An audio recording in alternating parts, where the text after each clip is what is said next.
It was the time of the black. Most of Australia had been left abandoned, leaving the entire continent to the deadly kaiju. Few human settlements remained, and all were mere camps. However, it was at one of these camps that a young boy would forge the beginning of something new, whether it was good or not. He was about 12 years old, with light skin, blue eyes, and spiky, black hair. His name was Adrian, and he was currently sitting inside a shack, looking at different blueprints he had found showing different jigas. The current one he was looking at showed one of the Chinese jigas. This particular one fascinated him as it had 3 arms. The name Crimson Typhoon could be seen at the bottom. Looking at jigas again, asked a voice behind him. Adrian whipped around to see a girl about his age with green eyes and purple, chin-length hair standing in the doorway. Seeing her, Adrian smiled to see his best friend and waved her in. "Hi, he said. "Yeah, I was looking at some of my favorites." Mai walked over and looked at the blueprints, pulling out one that showed a bulky mech that had what resembled a nuclear reactor on its head. The words Cherno Alpha were seen at the bottom. "I can't believe you actually like this one," she joked. "It looks like a box with legs." "Hey, Cherno could hit things really hard," Adrian argued. Mai rolled her eyes as she sat down next to him. "Is there one you even enjoy the most?" Adrian thought for a moment, then dug through papers. "Well, there is one that looks a bit more interesting than the others." After a few moments, he pulled out a blueprint that showed a very interesting looking mech. It looked like a kaiju, resembling a giant, lizard-like creature with back spines. The designs even show laser built within the mouth. There was no name describing it, but the word classified was seen on the page. Mai stared in awe at the drawing. "I've never seen this one before." "I just found it a few days ago," too, Adrian said. "It looks like they were trying to create a jiga that could look and fight like a kaiju. Almost like fighting the kaiju on their own terms." "Interesting," Mai said, stroking her chin. "Someday, I want to find this mech, fix it, get it online, and use it to destroy every kaiju on the continent. I'll save everyone." "Well, if you do that," Mai said, "then I want to be piloting it with you." Adrian smiled. "I'd like that a lot, actually." Little did they both know was that dream would end up becoming a reality, yet it would spark a whole different series of events that none of them could have ever prepared for. 7 years later. A truck is seen rumbling down the desert plains, its destination being an abandoned city in the distance. Inside, multiple mercenaries were gearing up, preparing for whatever might happen once they got there. Adrian was also present in the group. He wore similar armor, though his gun was slung across his back as he held a datapad in his hands. "All right, boys," the lead officer said, "be ready. We don't know if any kaiju will see us. Let's just get into the building, grab what we need, and get out." "Understood." The other mercenaries, Adrian included, nodded their assent. A few minutes later, the truck pulled into the city, weaving its way past crushed cars and debris as it went before coming to rest in front of a massive building with a courtyard that the Pacific Defense Force logo carved out of stone in front of it. Once the truck stopped, the mercenaries all got out and headed inside. "Adrian," the commander said, "we'll handle it up here. Go do your thing." Adrian nodded and immediately headed for the elevators. Once inside, he hotwired the security, pressed the button for the lowest floor, and the doors closed as the elevator began to descend, eventually opening up into a large Giga command room. Adrian immediately got to work, hacking into the system and downloading whatever Giga and kaiju-based files he could. Suddenly, his eyes caught notice of a different file, this one labeled Monarch Collab Project. Interesting. He said to himself as he pulled out a second hard drive, this one labeled personal stuff in Sharpie. He kept this one on hand in case he saw something that would only interest him and him alone. He downloaded that particular file onto the drive. Once he had cleared the entire main computer, he noticed a window in the front of the room, showing a massive hangar, unlike any he had seen before. A door to this hangar could be seen on the right side of the room. As his curiosity got the better of him, Adrian walked over and opened the door, exiting onto a catwalk that split off and spanned all over the hangar. Adrian walked across and looked down as he did, but he couldn't see anything. Suddenly, he heard something clanging nearby, and whipped his gun out. "Who's there?" he called, but no response. Just then, a glint caught his eye, and he looked down to see a blue energy field covering what appeared to be the entrance to a massive underground tunnel. "Now where on earth does that lead to?" he asked himself. he made a mental note to check this place out again in his own time. Unfortunately, he was so mesmerized by the tunnel that he took no notice of the kaiju dog that was there until it pounced on him with a snarl. Frantic, Adrian pushed its head back with his rifle and then shoved it backwards with his feet before scrambling to his feet and bolting back towards the command room, the kaiju close behind. Entering the room, Adrian sprinted past the tables, into the elevator and slammed the button for the doors to close, just as the kaiju entered the room, climbing over multiple consoles and breaking them as it made its way to Adrian, who then began firing his gun at it just as the doors to the elevator began to close. The second they did, Adrian heard a sharp bang as the kaiju's head rammed into them, but the elevator began its upward climb, and Adrian breathed a sigh of relief, thankful he had survived. He then checked to make sure the 2 hard drives were secure, and thankfully, they were still intact in his suit's pockets. Just then, the elevator door opened and Adrian ran out, reuniting with the other soldiers, who were already outside, loading scrap parts into the truck. "Adrian," the commander said, "I was beginning to think you were killed." "No, but close," Adrian replied as he got back in the truck. "I had a close call with one of those kaiju dogs." "I see. Well, you're here now, so all is good. You got anything interesting?" "You could say that." "Good, you can show it to Shane when we get back. Let's move out."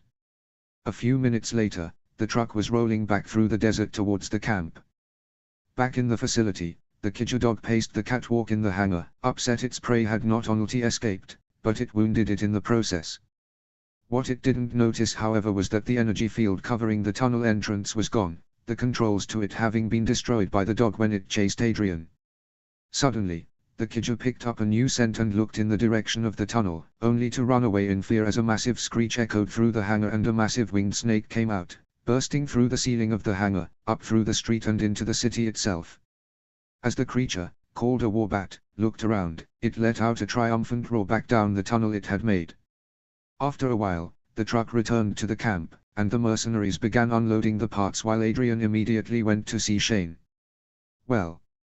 Shane asked. "Just more scrap parts," Adrian replied. "I did find some things on the main computer though. Might be worth a look." Shane took the drive offered to him and nodded, then turned to see a second truck that had pulled in. "Looks like Mai is back as well. I'll go handle it." As Shane walked toward the truck, Adrian felt a twinge of joy. He always enjoyed seeing Mai. However, that happiness turned to confusion as he saw 3 newcomers exiting the truck, a boy with brown hair, a girl with blonde hair in a ponytail, and a younger boy with oddly colored skin and light blue hair. "Now who on earth are those guys?" he asked.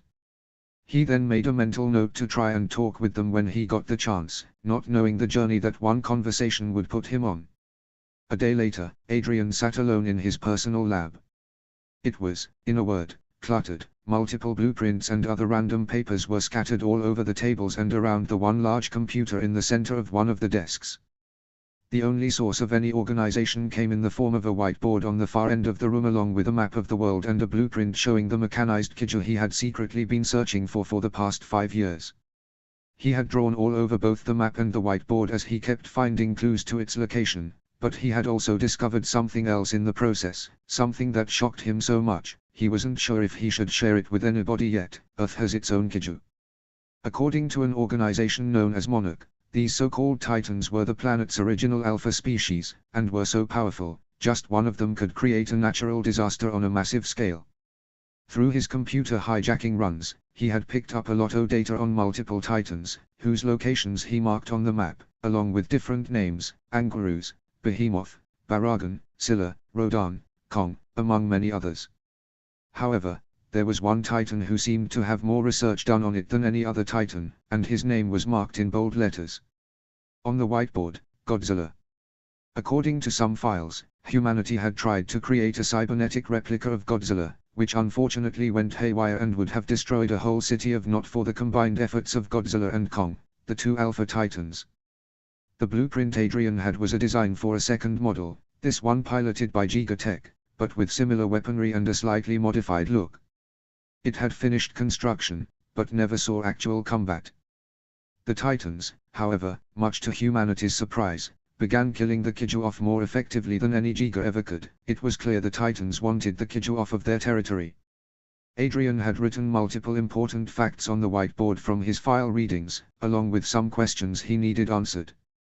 Titans equals protectors of Earth. Why didn't they come here to the Black? Where are they? And this one written at the very center, Giga Kaiju in Australia. Where exactly? This was recently discovered from the files he had taken recently. Apparently, Monarch and the PPDC had worked on 3 mecha projects, most of whom he couldn't find designs for, only names, Mogura, and then, the most classified and hidden of all, something called Jaguar. It was a lot to take in, and Adrian eventually decided he needed more information before he told anyone. Suddenly, a sharp knock was heard at his door, startling him out of his thoughts. "Who is it?" he asked. "It's Joel," came a voice from the other end. "You got a sec?" Adrian relaxed. Aside from Joel was the only other one in the camp he considered a friend, with both of them being incredibly knowledgeable when it came to Giga Tech. Adrian walked over and opened the door to see Joel. "What's you, oh my god." Sitting some distance behind Joel was a massive orange and blue Giga. It was missing an arm, but Adrian recognized it all too well. "Is that Atlas Destroyer?"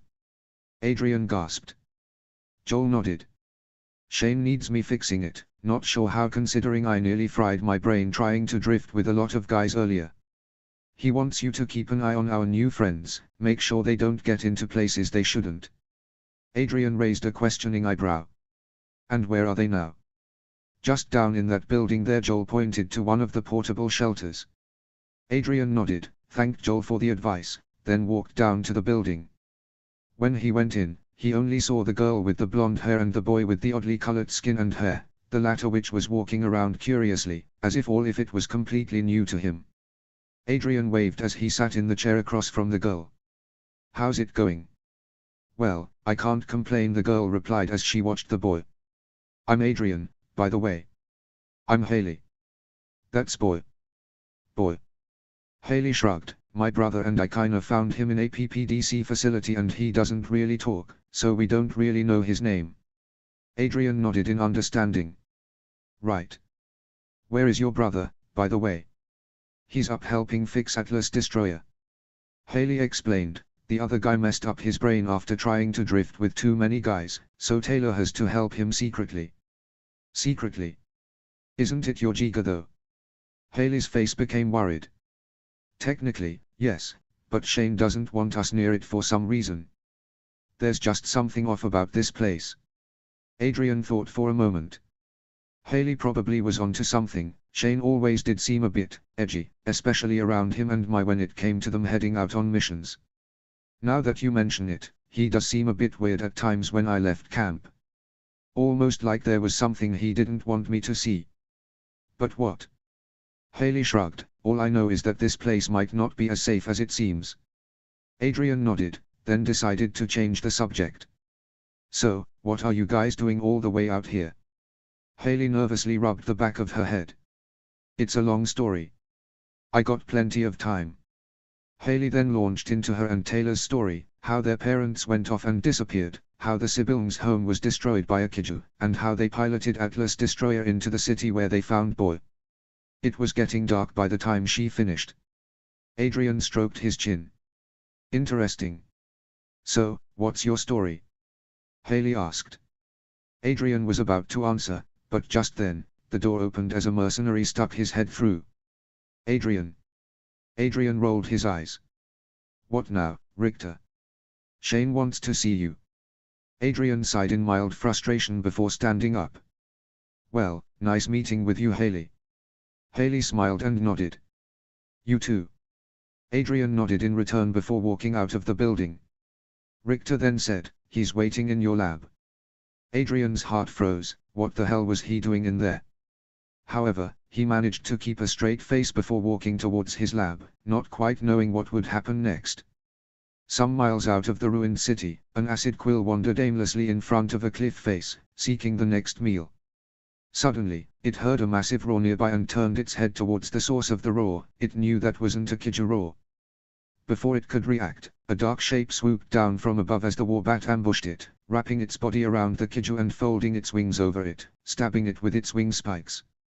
Acid Quill thrashed around, slamming into the nearby cliff in an attempt to dislodge the attacker. However, as bits and pieces of the cliff fell away, it was soon revealed that the warbat had played acid quill like a damn fiddle. It had sensed a fellow titan slumbering in the cliff and was using acid quill to wake him up. Acid quill finally managed to free his secondary tentacles and grabbed warbat, unwrapping him and bringing him face to face.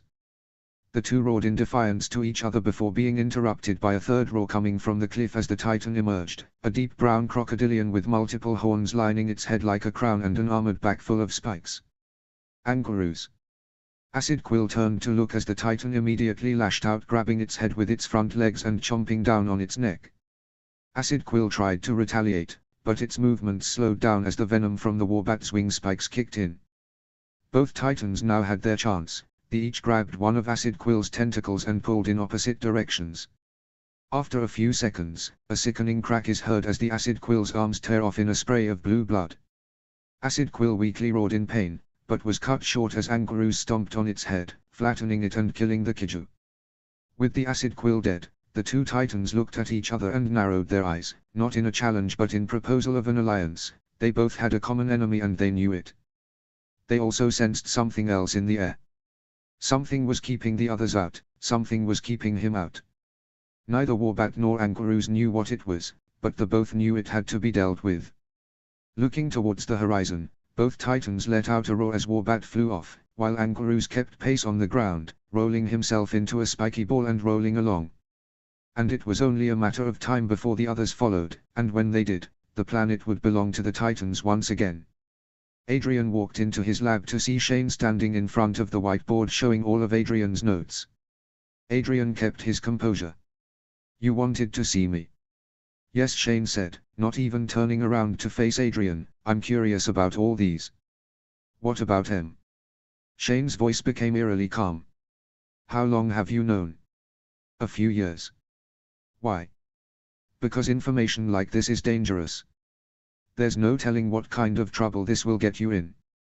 Adrian was starting to see Haley's point more, and he was starting to get fed up. "I disagree." Shane turned to face him. "Do you now? Knowledge of the Titans gives hope. Gigas can kill kaiju, but the Titans will kill them. They are the dominant creatures on the planet. Which is why we need to reassert ourselves as dominant," Shane argued. Adrian began to chuckle. "You really don't get it, do you? Why do you think the precursors stayed away from Earth for so long? It was never because of the climate. This planet never belonged to us. Ancient species owned this Earth long before we ever did. We've kept our heads in the sand of our arrogance for far too long, and now with the precursors back and the kaiju attacking, they've risen to take it back, and it's only a matter of time before they set their sights on Australia, assuming they haven't already done so. The question is, which side are you going to be on when the hammer comes down?" There were a few tense moments of silence between the two. Shane wasn't expecting this kind of talk from Adrian at all, and it made him uneasy. Then, maintaining his composure, he straightened up and simply said, "We'll speak more of this later. Right now I have other things to attend to." With that he left the lab, but Adrian suspected Shane wasn't letting him off that easily. He went over to the door and listened through it. It seemed Shane was talking to one of the mercenaries. "Looks like Adrian's gotten into things he shouldn't be getting into," Shane said. "The way I see it, he's become a threat. Make sure it's dealt with." Adrian realized what was about to happen and immediately ran to one of his desks, grabbing the pistol concealed there. He then inserted his hard drive into the computer next to him and hit a key, downloading everything from it into the drive before ducking behind the table. Just in time too, as the mercenary entered the room. "Come on, Adrian," he said, "Shane just wants me to keep an eye on you." Adrian realized he needed to keep the man distracted until the drive could finish downloading. "I overheard your talk," Adrian replied. "I don't think he and I have the same idea when it comes to taking care of something. Hey, sometimes you just gotta do what has to be done." The mercenary replied, "All I have to do is follow orders and get the job done. Just a little more time." "You ever stop to think you should?" Adrian asked. "What if you're preventing something that will actually save everyone?" "Well, I think I would know that when I saw it," the man replied, "and this is not one of them." Little did Adrian know that the mercenary was walking towards the table he was hidden at and was now about to turn the corner and shoot. Suddenly, Adrian heard a loud thud as the man got hit in the back of the head and fell to the ground, unconscious. Confused, Adrian peeked out to see Mai standing there. "Got in a bit of trouble?" she sarcastically asked. "Yeah, well, what else is new?" Adrian replied. Mai simply shrugged and helped him up. "Grab what you need. We're getting out of here." Adrian noticed Mai looked more tense than usual. "Are you okay?" "I'll explain later, let's just go," Mai replied. Adrian decided not to question further and grabbed a nearby backpack, rolled up the Makar blueprint and world map, then unplugged the drive as it had finished a few moments ago. Then the two ran out of the building, where Atlas Destroyer was seen escaping its restraints while multiple soldiers attempted to contain it. Haley and Boy met them as they ran outside. "Everything okay?" Haley asked. "We're fine," Adrian replied. "Where's Taylor?" Haley pointed to the Giga, "In there with Joel." "I thought Joel couldn't drift anymore." "Who said he was?" Mai sarcastically asked. Adrian quickly realized what was going on. Talia's ghost piloting. Is he crazy? "We don't have much choice right now, so come on," Mai shouted. With that the four ran after the Giga, which had now stood up and was walking around, looking for them. Once Taylor saw them, he lowered the Giga's hand to lift them up. Haley and Boy promptly jumped on, and Mai and Adrian were about to do the same. "Wait!" Shane shouted from behind them, "You don't know what you're doing." Mai turned around and glared at Shane. "Thanks to you, I don't even know who I am." Adrian looked confused. "What?" "I'll explain later," Mai said before returning her attention to Shane. Adrian realized that was all he was going to get for an answer at the moment and then looked at Shane with a glare of his own. "And I won't work with someone who decides to just off someone who discovered something possibly useful." Shane narrowed his eyes at Adrian. "If you let them in here, there's no telling what they'll do." Adrian shrugged. "Well, then I'd probably feel bad for the kaiju." He then turned around and jumped onto Atlas's hand. "You coming, Mai?" Shane tried to plead with Mai. "Please, Mai, remember how I gave you a home. I trained you to be who you are. You would be dead if it weren't for me. Adrian may be your friend, but he's in over his head. He's blinded by his work. Don't go down the same path he is." Mai was hesitant before she remembered what Joel had told her about Shane messing up her mind through a drift. She then gave Shane one last glare. "Up yours," and then climbed onto the waiting hand, which lifted them up to the head, where Haley opened the hatch for them all to dive inside. Once inside, Haley immediately hooked up with Taylor at the controls. "Are you okay?" "I'm fine," Taylor replied, "but we need to go." "Not yet," Adrian said. "If we leave now, Shane will follow us. Let's make sure he can't." Taylor saw the reason in this and nodded before diverting his attention to the transport vehicles.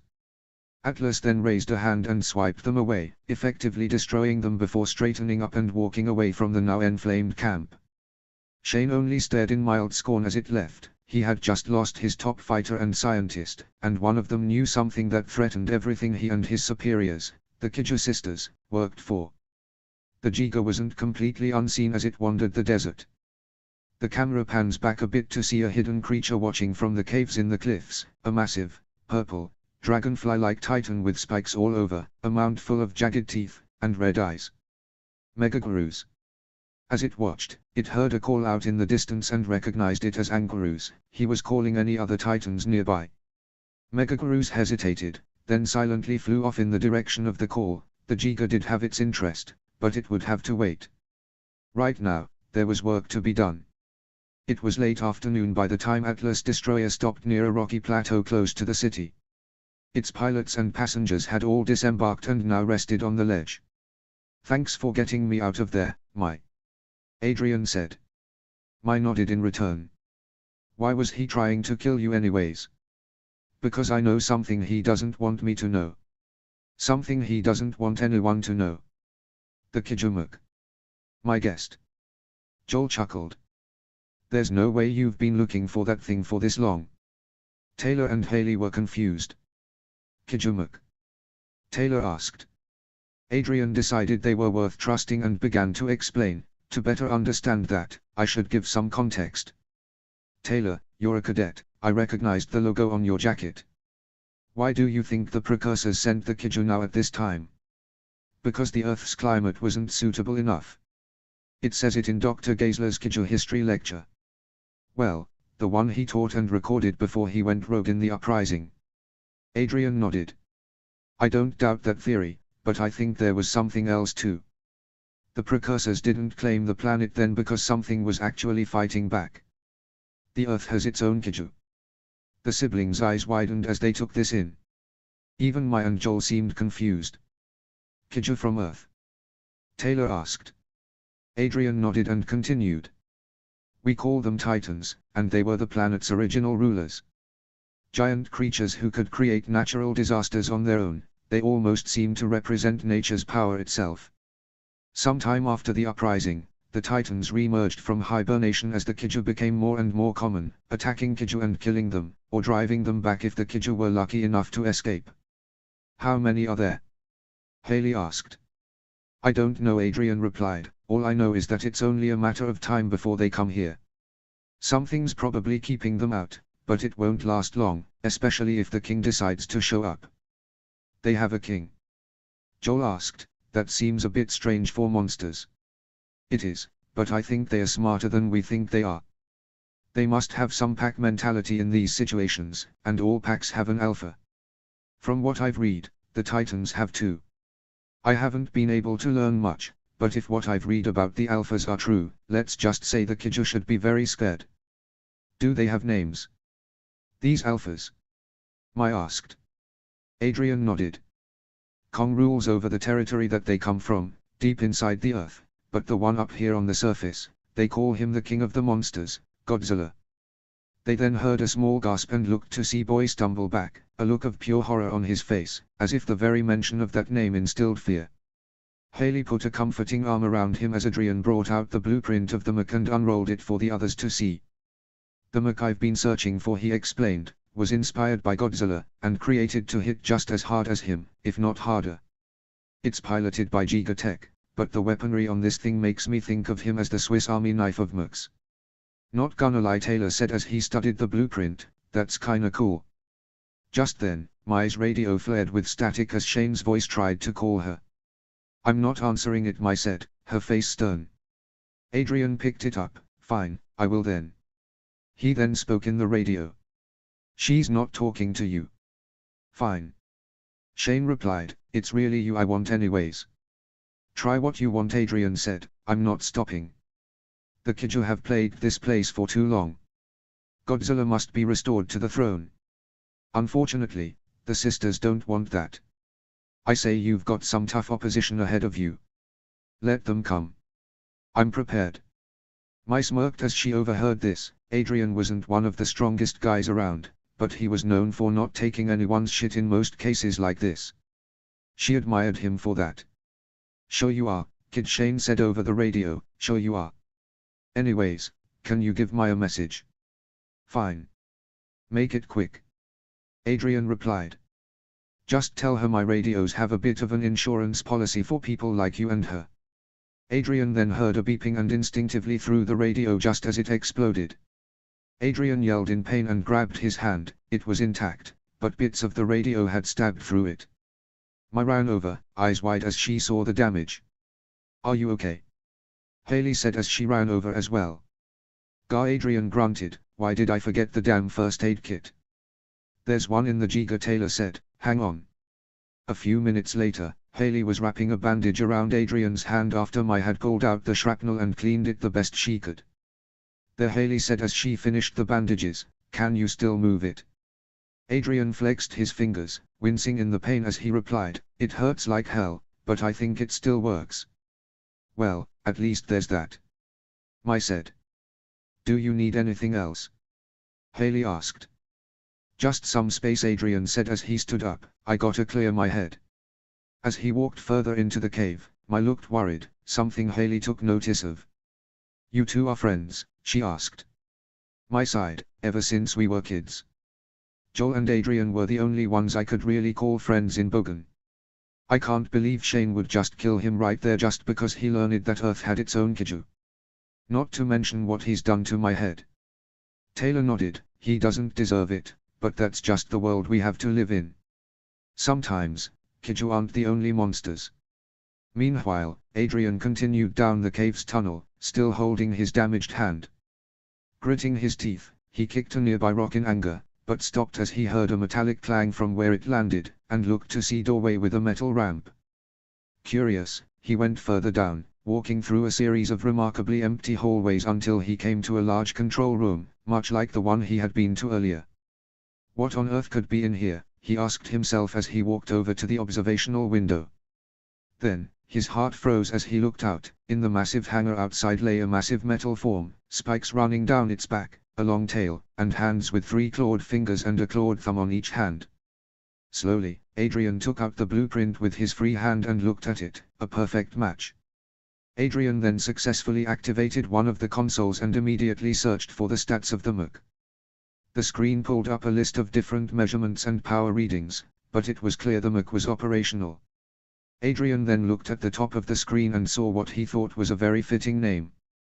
Mechagodzilla. Adrian smirked. The others were gonna want to see this, but first he needed to explore a little further.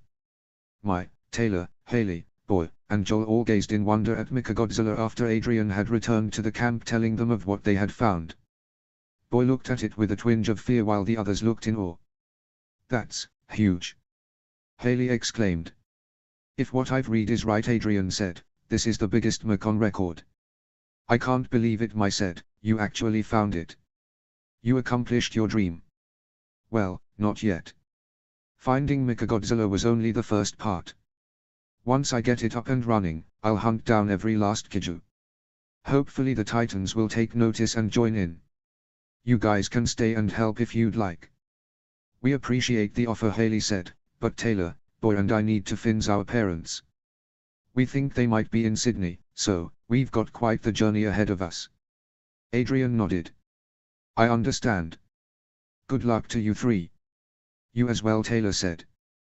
Then, he, Haley, and Boy all left the room, though Boy sprinted out, as if he was glad to get away from Mechagodzilla's presence. Once they left, Adrian turned to the others. "It's weird," he said, "now that we're here, I'm not fully sure how to even get him up and running." "Well," Joel suggested, "if he's anything like the other Gigas, then there's gotta be a way to access the cockpit. There is a problem of supplies though, I'm not sure how long we'll be here." "I checked the maps," Adrian said, patting a console. "This whole place is a base of some kind. Something tells me we'll find everything we need." Joel nodded. "Aha, so who's gonna pilot the thing?" "Me, obviously." Adrian said, "I've been preparing for this for the past few years." "And your copilot?" Joel asked. "Me," Mai said, walking over to Adrian and standing next to him. "Adrian, I may not remember much from my real past, but I do remember promising that we would both face the kaiju together. I'm not going back on that promise now." Adrian smiled at Mai and nodded, but then looked confused. "What do you mean your true past?" Mai's expression turned grim. "Shane says he found me on the streets. In reality, I think he stole me from my family and warped my mind through drift. Now, I don't know who I was when I was little." Adrian looked surprised, but then gritted his teeth. "That rat bastard. I'll make sure he pays for that. Now that I'll help with," Mai said. So Joel said, "Let's get this thing up and running." 2 days later. It didn't take long to figure out Mechagodzilla's systems and get them online. The 3 also managed to access the cockpit, which was, surprisingly, located in the chest. The pilot stations were centered and placed in front and back positions instead of right next to each other, with the rear control elevated slightly more and had the arms connect to joystick controls, as if in a gunner pod. After some more research, it was discovered that the front pilot controlled the mecha's movements, while the other controlled the mass amount of ranged weaponry within the mecha's systems. The final piece of the puzzle was the power source, which Adrian was thankfully able to direct to Mechagodzilla after a bit of hacking and messing around on the consoles. Now, it was ready. As an added bonus, Mai had found a medical room and was able to get the needed medicines to help Adrian's hand significantly. Joel remained in the control room while Adrian and Mai went into the cockpit, having donned the pilot suits they found in another one of the room. "All right, you two, get ready. Joel said, I'm preparing to open the hangar doors. Maya and Adrian locked into the control pads as Adrian replied. Locked and ready. Activating systems, Maya announced as she hit a few buttons. Slowly, Mechagodzilla began to rise. Its eyes flared red as a thrumming noise came from it. The back spikes moved about as they locked into position. Adrian announced, drifting in 3, 2, 1. Suddenly, Maya and Adrian drifted. As they did, Adrian could see what Maya had meant earlier, her memories were a complete mess. Once the drift was complete, Adrian looked down at her. You weren't kidding about your memories, he said. I'm sorry. Don't be. Maya said, it wasn't your fault. How's your hand, by the way? Adrian nodded, then said, it doesn't hurt as much now. Let's test this thing out. Maya raised her arms and moved them around. Mechagodzilla did the same before straightening up and letting out a mechanical roar. This thing roars? Maya asked. Adrian was in just as much surprise, his finger over one of the buttons on his controls. At least he knew what that one did. Well, Adrian said, testing looks good, and now it seems like there's a roar button. All right, Joel, open them up. There was no reply over the other end. Joel? Maya asked, you there? Then, another voice came over the other end. Nice, Mech, you two got there. Maya and Adrian's hearts froze as they turned to face the control room, and saw Spider at the controls with Shane standing next to him. Two other mercenaries stood nearby, holding Joel captive between them. Just leave us alone, Shane. Maya shouted. Sorry, Maya, I can't, Shane replied. Adrian there knows something too dangerous for me to just let go. Now that you've found this Mechagodzilla, I must prevent you from leaving. You'd ruin all my work. Damn you and your work. Adrian shouted, you can't stop us now. Really? Shane asked with a smirk, then nodded to Spider, who hit a few buttons on the controls. Just then, an alarm sounded in the hangar. What just happened? Maya asked. Adrian looked at his screen and blanched. He's locked the hangar doors. We can't get out. Angarus and Warbat continued on their way through the desert. Recently, the two had managed to get another ally from Angarus's call. Walking alongside Angarus was a tan, lizard-like creature with a spiky spine and a near-flattened snout, Varan. Suddenly, Angarus picked up a new scent, an alien kaiju. Alerting the others, he turned to see a city in the far distance as well as the kaiju, Copperhead, heading for it.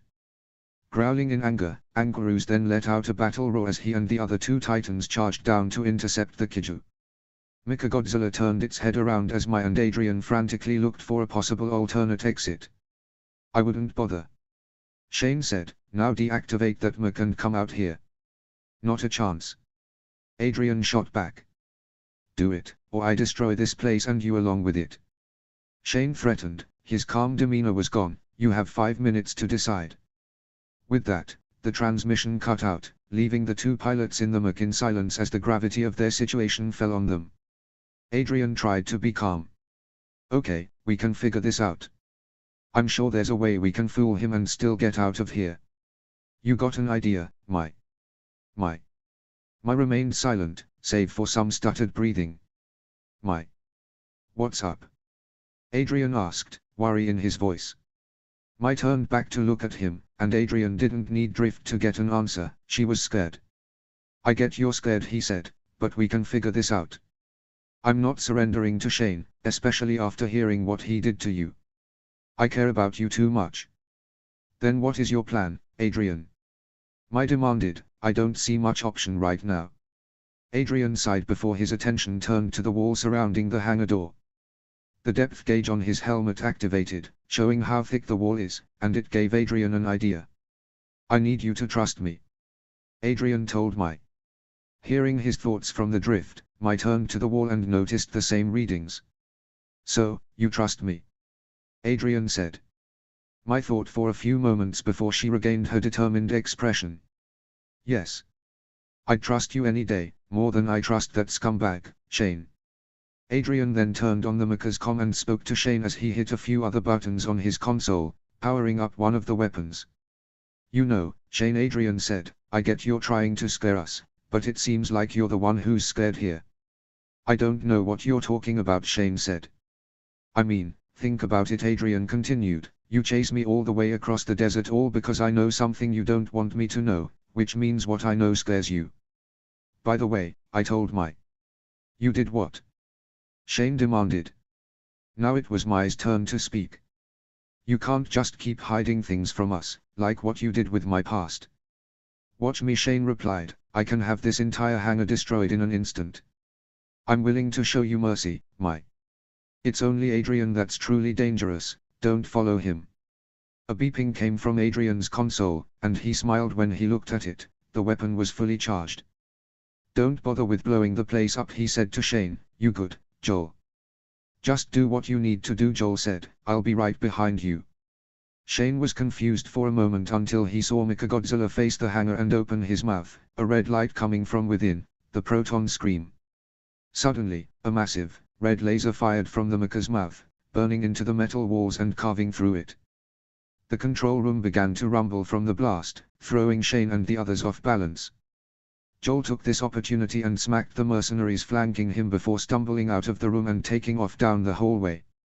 Far outside, Copperhead had been fighting Atlas Destroyer for a while, as well as Boy, who had morphed into his kaiju form. Right now, Boy was pinned under rubble as Atlas was holding back Copperhead's head with its arms, one of them a new arm, courtesy of the kaiju Giga, Apex. Taylor and Haley struggled inside the cockpit as Copperhead's jaws got closer and closer. Just as the jaws were about to crunch Atlas's head, the kaiju stopped as it heard a deep thrumming noise followed by falling rubble. Copperhead looked up and looked toward the sound to see part of a canyon falling away as a red laser sliced through it. Taylor and Haley looked in the direction of the cliff. What is that? Taylor asked. Haley was silent for a few moments as the answer slowly dawned on her. Adrian and Mai, she gasped. Sure enough, Copperhead and Atlas watched as Mechagodzilla emerged, letting out a mechanized roar as it walked into the city. Kaiju dogs surrounded it, snarling at it. Mechagodzilla simply looked down and readied his proton scream and fired, vaporizing the kaiju and destroying the surrounding buildings. Copperhead let out a challenging roar, causing Mechagodzilla to turn and face the kaiju, letting out a series of techno noises that sounded as if it was laughing. Copperhead roared in fury and charged. Mechagodzilla roared again before charging. Mecha's shoulder opened up, firing a barrage of missiles as it charged. Copperhead powered through the attack, but it slowed down enough for Mechagodzilla to bring its fist low to the ground, activate a thruster in its shoulder, and swing upwards, delivering a devastating uppercut. Copperhead flew backwards, roaring in a mixture of surprise and pain as it smashed through multiple buildings. Getting back up, Copperhead began staring daggers at Mechagodzilla, angered by the challenger. Mechagodzilla raised his arms, ready for round 2. Copperhead prepared to charge. Suddenly, Adrian noticed something. There was a bleeding hole in Copperhead's chest. Mai, you see that? Adrian asked. Mai looked and nodded. You thinking what I'm thinking? Adrian nodded in answer and the two readied themselves as Copperhead charged. Ready, Mechagodzilla raised a hand and grabbed Copperhead's face, slamming the kaiju repeatedly into the ground to stun it before lifting it up and grabbing it with both arms. Copperhead flailed around, smacking the Mech's metal armor with its hands, but doing no major damage. Ready? Mai asked. Adrian smirked as a crosshairs locked onto the kaiju's chest wound. Let's burn this son of a bitch. As Copperhead struggled, Mechagodzilla readied its proton scream and fired, burning into the chest wound and straight through the kaiju's body and causing it to shriek in pain. Then, moving its head, Mechagodzilla then proceeded to slice Copperhead cleanly in half, tearing the two halves away when it finished and throwing them to the ground before letting out a triumphant mechanized roar. Atlas Destroyer had managed to recover and dug Boy out of the rubble as the Mechagodzilla battled Copperhead, and both it and Boy looked to see the now triumphant Mechagodzilla standing there before turning to face them and nodding. Just then, the comms on Atlas went off as Adrian signaled Haley and Taylor. You guys all right? We're fine now, Haley replied, thank you. Suddenly both Mech's monitors began beeping. We got another one. Taylor yelled. Both Atlas and Mechagodzilla turned in the same direction as a second kaiju, a lizard-like creature with a drill-like appendage on its tongue named Driller, burst from the earth, drawn to the area by Mechagodzilla's escape. The two mechs got into ready stances as Driller faced them and snarled. The kaiju then prepared to charge, but was interrupted by another creature's roar. Confused, it looked around, only to be throttled from behind by Varun, who had glided with the flaps on his sides. The pilots of the Jigas could only watch as Driller struggled in vain against Varun, who dug his claws into the Kiju's back, one hand grabbing Driller's jaw. Then, after a few moments of struggling, Varun grabbed the Kiju's head with both hands and began to pull the jaws apart. A disgusting cracking sound was heard until, with a final sickening crunch, Varun ripped Driller's jaw clean off. In massive pain and enraged, Driller lashed out with its tongue, preparing to impale Varun with the drill, only for Warbat to swoop in and clamp its jaws on the tongue, tearing it off in a flyby attack. Angarus then ran up and head-butted the creature, then ducked below it just in time for Varun to drive his own head into the creature's skull, sending it flopping down and impaling it on Angarus's back spikes. The pilots were at loss for words by the whole thing. "That thing just got destroyed," Adrian said. "Are those Titans?" Haley asked. "I think so," Taylor replied. "Lola, can you identify them?" "I can," the Jiga's AI responded. "These creatures match Monarch's Titan database. Names are Angarus, Varun, and Warbat. All three have reportedly joined forces with Jigas against enemy Kaiju." "Guys," Mai said, "they are looking at us." Sure enough, Angarus was approaching Atlas Destroyer, rearing up on his hind legs to look the Jiga in the eye. "Don't make any sudden movements," Adrian said over the comms. "He's analyzing you, trying to see if you are friend or foe." Angarus sniffed at the Jiga, the smell of the robot triggering memories of when he had fought alongside a similar robot against the alien Kaiju years ago. Satisfied, Angarus dropped back down on all fours, only to come face to face with Boy, still in Kaiju form. Angarus snarled at Boy, who only whimpered and made a few growling noises. Whatever he said, Angarus didn't seem to care and growled again, narrowing his eyes, only to back up as Atlas moved a hand in front of Boy protectively. "Don't do anything that might piss him off," Adrian warned. "You saw what he did to that Kaiju." "I'm not letting him hurt Boy," Haley replied, determination in her voice. Before anyone could respond, a high-pitched cry echoed from above, getting the three Titans' attention as they turned to see Megagarus fly in, hovering just above Varun. The insectoid Titan roared at Angarus again, who then returned the call. The Jiga pilots didn't realize that the two could actually understand each other, and were trading words. Apparently, Megagarus had been watching the battle, and saw that Boy fought against Copperhead, as did Atlas and Mechagodzilla. There was also something unusual Megagarus sensed about him, but for now, Boy wasn't a threat. Having learned this new information, Angarus turned to Atlas, gave what seemed like a nod, and then walked off back on the path he had been on earlier, signaling the other Titans to follow him. "Well, that was..." Mai began. "Bizarre," Taylor finished. "Agreed," Adrian said. "Something tells me this isn't the last we've seen of them either." "Where do you think they're going?" Taylor asked. Adrian shrugged. "Who knows? Probably to hunt more Kaiju." Suddenly, a bullet ricocheted off of Mechagodzilla's eye, and the mech turned its head to see where it had come from. As the camera zoomed in, Adrian and Mai lit up. "It's Joel," Mai said. Sure enough, Joel stood on one of the higher building, holding the pistol he used to shoot and get their attention. Minutes later, both Atlas and Mechagodzilla had made their way to the buildings and powered down, allowing their pilots to exit and reunite with Joel. "How'd you get here?" Mai asked. Joel playfully smirked. "I may or may not have stolen one of Shane's trucks." "Hey, the less that creep has, the better," Adrian said. "Agreed," Mai said. "Hey," Haley said to the two Makaji pilots, "thanks for coming to help. Taylor and I might not have made it if you didn't drop in." "No problem," Mai said, putting a hand on her hip and smirking. "Besides, we're a group now, we look out for each other." Adrian then added, "I agree with Mai. If we're going to make it, then we stick together. Looks like you guys have an escort to Sydney." Just then, Boy clambered over the top ledge of the building and then let out a blue flash of energy, changing back to his human form. Haley ran over and hugged him. "I'm so glad you're okay," she said. Boy slowly tried to put his arms around Haley, having never experienced a hug before. "Well, now that we're all together," Joel said, "I saw a burger place on the way here. Anyone hungry?" "God, yes," Mai said.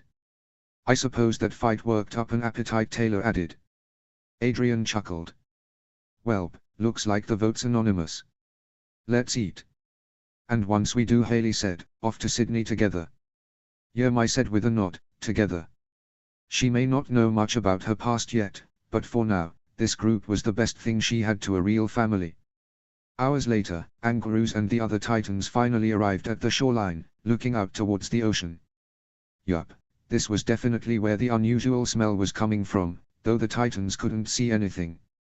Megagarus flew out over the ocean to investigate, but stopped short. She couldn't smell the other Titans anymore. In fact, she couldn't smell anything from the land anymore. Flying back, Megagarus told of what had happened and what it meant. The other weren't coming because, for some reason, they couldn't smell the kaiju. Angarus knew what to do, immediately mustering what strength he could and sending it out in a massive roar that resonated across the ocean. The other Titans proceeded to do the same, carrying their call miles over the ocean. In a hidden chamber, a woman in blue robes wearing a pale white mask sat meditating, one of the sisters of the kaiju. As she sat there, she began breathing rapidly as a vision came to her mind. Suddenly, she screamed in terror, falling backwards to the ground. Getting back up, she felt terror grip her heart, and she ran through the corridors shouting. He's coming. The destroyer is coming. Pensacola, Florida theme plays. Thousands of miles from Australia, entire schools of fish and other creatures scattered as a massive creature sped towards the continent, a blue energy glowing all around it. Godzilla is coming. Haley dreamed she was in a dark room, she wasn't quite sure where. As she looked around, she noticed Boy standing nearby, but he looked terrified as he ran to her reaching out. Boy, what's wrong? She asked. Suddenly, she heard a sinister-sounding growl as a shadowy, serpentine head with yellow eyes appeared, biting down on Boy's arm. Then, a second appeared, grabbing his other arm, and the two heads began dragging Boy back. Boy! Haley shouted as she ran to him, just to see a third head appear between the first two, this one with blue eyes, and clamp down on Boy's head. Together, the three heads dragged Boy into the shadows. No! Haley screamed, and she jumped forward, grabbing the middle head. The head whipped around, grabbing her and throwing her to the ground. As she recovered, Haley looked to see the head rear up and prepare to strike when, suddenly, a different cry was heard, this one more high-pitched as a blue flash appeared in between Haley and the shadow creature. Once her eyes adjusted to the light, Haley could see it was what looked like a huge butterfly, but its details were obscured by the light it was giving off. The new creature gave another cry as the shadow growled one last time before slinking away. Boy couldn't be seen. Haley began to weep for him, until she felt a soft nuzzle from the butterfly creature. No, wait, it was a moth. Haley looked into the moth's eyes and was amazed to hear the creature speak in her head. This is merely a vision, she said. If you wish to save him as well as your friends, you must find me.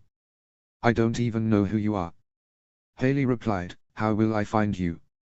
Ask of Mojura, the moth replied, now you must wake. Haley kept saying she had more questions, but her dream quickly faded away until she woke up in the burger place Joel had led them to. Surprisingly, the food hadn't spoiled, and the group was able to enjoy a hot meal after Adrian and Taylor messed around with the grills and almost burned their hair off. After that, they had agreed to sleep in the booths and move on towards Sydney the next morning. Rise and shine. Taylor said, noticing she was awake, you're just in time for breakfast. As Haley looked, she could see that the others had already woken up. My boy, Taylor, and Joel were sitting at one of the booths, and judging from the various clanging noises coming from the kitchen, she could guess that Adrian was busy cooking. A guess confirmed when he walked back out, carrying a tray of burgers, fries, and various dipping sauces. All right guys, he said, enjoy. They ate in relative silence. Haley was thinking of telling them of her dream, but she decided against it. She wouldn't tell anyone until she figured out what exactly it meant. What was that thing in the shadows that grabbed Boy? Who, or what, was Mojura? So Joel asked, how much farther to Sydney? I checked the maps when I booted up Atlas this morning, Taylor said. We should only be a few days' walk if we stay in our mugs. You think Atlas has enough energy to make it that far? I asked. It should, so long as we don't encounter any more kaiju. What about yours? Adrian explained. Mechagodzilla's power source is different from a standard Giga's. I'm not entirely sure what exactly it is, but it's potent. We barely lost any battery fighting Copperhead. Taylor said nothing, but his expression made it clear he was both surprised and impressed.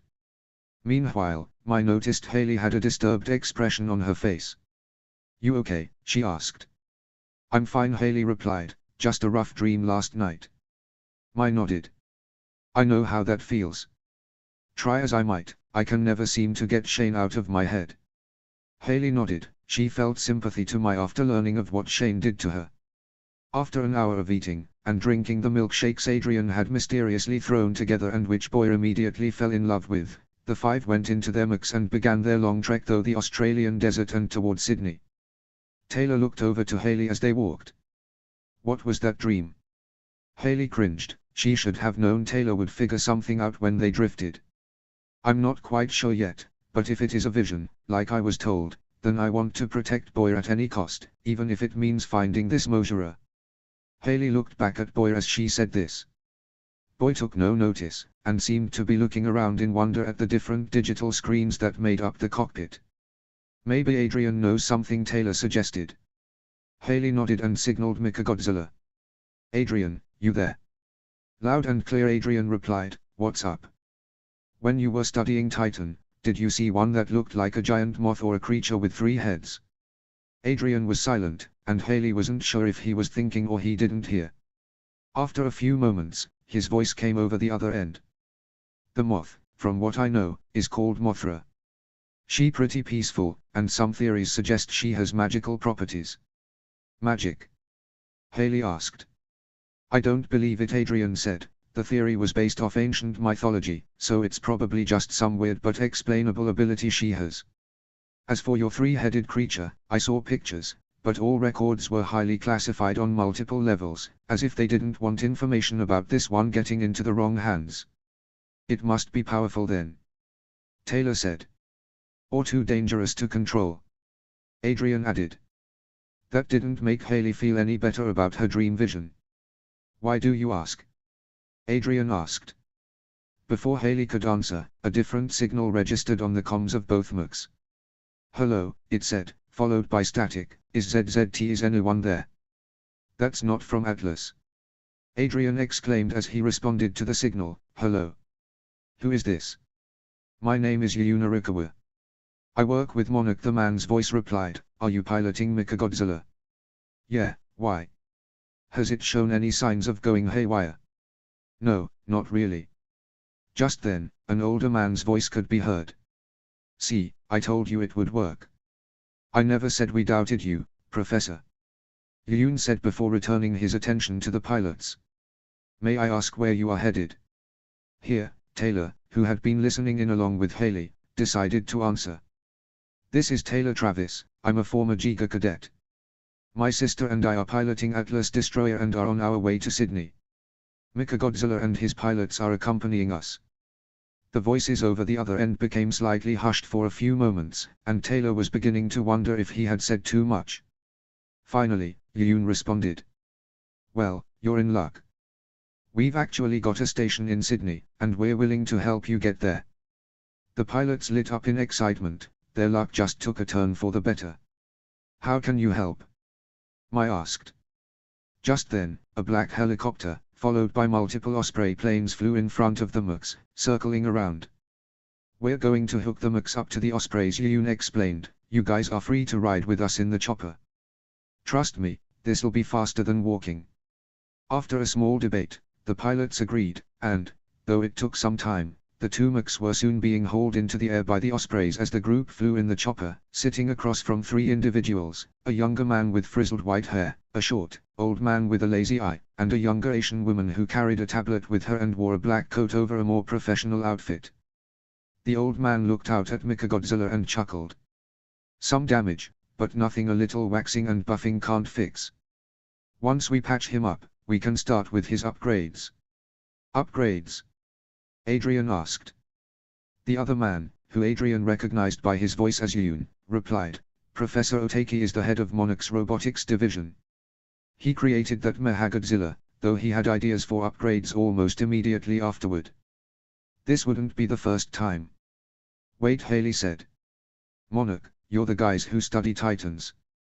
You know of the Titans?" Yoon asked. "Adrian told us about them," I explained. Gesturing to him, he found a bunch of different files on the Titans. Not gonna lie, knowing about them gives us a bit of hope.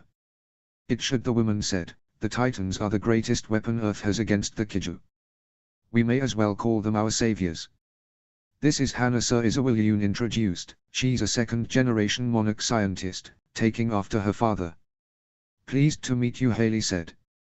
You said not the first time, Taylor told Yoon. You mean there are other mooks? 2 others, Adrian said, at least that I know of. Mogura and something called Jaguar. Jet Jaguar, actually Professor Otaki corrected, he's my prized creation, and he's really come a long way since his beginning. I'm going to make sure the same happens to Mechagodzilla. Just then, Hannah's tablet started beeping, and she looked at it with some concern. What is it? Yoon asked. We got 2 more Titan signatures. She said, and you're not gonna believe who's waking them up. Yoon looked over at the screen. Anguirus. That doesn't surprise me, he's been recruiting like crazy ever since that roaring contest at the shoreline. Waiter Drain said, Anguirus. We saw him. He and a few other Titans took out a kaiju right in front of us. Hannah nodded. They've been doing this for days now. After they reached the shoreline, they sent out a sort of call for a few minutes and have since moved inland, attacking whatever kaiju crosses their path. Now it looks like they've made new allies. What allies? Mai asked. Anguirus, Varan, Warbat, and Megaguirus had just finished digging into what seemed like a swampy area, backing away just in time as a giant lizard-like Titan emerged. It was somewhat spiky, like a dinosaur, but really made it stand out was its jaw, which spiraled out like a buzzsaw. Its name was Ridgejaw. Not even moments afterwards did part of a nearby mountain crumble away as a Titan called Baragan emerged, alerted by Ridgejaw's roar.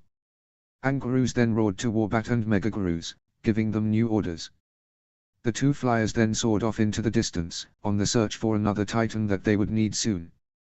If the Titans were going to take back the black, they were going to start with the skies. The seas around Isla de Mara, Mexico were a wasteland. After the military deployed a weapon known as the Oxygen Destroyer. It had killed the fish for miles around, but what really forced the people to relocate was the red mist that began rising out of it. It was non-toxic, but whenever boats attempted to venture out, they almost never came back. Those that did reported a swarm of creatures of hellish appearance residing in the waters. Even military craft found they were no match for the creatures. Eventually, Monarch was able to get a small research outpost on the coast to further observe the mist and its inhabitants. This particular day, however, was different. Motion scanners began going off like crazy at first light when the sound of a distant Titan's call echoed out. As the scientists watched in awe, the cloud began to move away from the waters, and towards the source of the call. A few hours after they were picked up, Taylor, Haley, Mai, Joel, Boy, and Adrian all decided to take a short nap in the chopper. Soon, Yoon woke them up. Rise and shine, you guys. He said, we're here. Taylor and Haley immediately looked out the window and lit up to see the famous Sydney Opera House in the distance. They also saw a towering complex building near the Opera House. An angular infinity symbol could be seen on the side. Adrian recognized the symbol from his research. Is that your base? Yoon nodded. We call it Castle Delta. It's our base of operations here in Australia. You guys are free to make camp there and do whatever you need to. First things first, Taylor said, we should find our parents. If they're Giga pilots like you said, Hannah assured, it'll be easier than you think. We've been collaborating with the Pacific Defense Corps for a while, ever since the Titans began reawakening. Within moments, the chopper began to descend to one of the helipads on the station. Adrian noticed the transports carrying Atlas Destroyer and Mechagodzilla were heading elsewhere. Where are they going? He asked. Yoon followed Adrian's gaze. Oh, they are just heading for the Giga base we use. It's where we store our remaining mechs and repair forward/upgrade them. Professor Otaki rubbed his hands in excitement. I can't wait to get my hands on those too. So much potential. All in good time, Doctor. Hannah reassured, as for you 5, I'll show you to our command post, we'll start your tour there. The command post was rather large. As they walked in, the kids could see monitors showing all kinds of global activity, human, kaiju, and Titan. We monitor all Titan and kaiju activity around the globe, Hannah explained. It helps in case we need to send out one of our MUCs. How many Titans are there? Taylor asked. 25 and counting. Hannah casually said, surprising the others. That's way more than I thought, Adrian gasped. Hannah nodded. Now, Yoon can show you to the living quarters, where you are free to make yourselves at home. I'll see what I can do to find your parents, should be easy since you told us your last name. Haley raised a hand.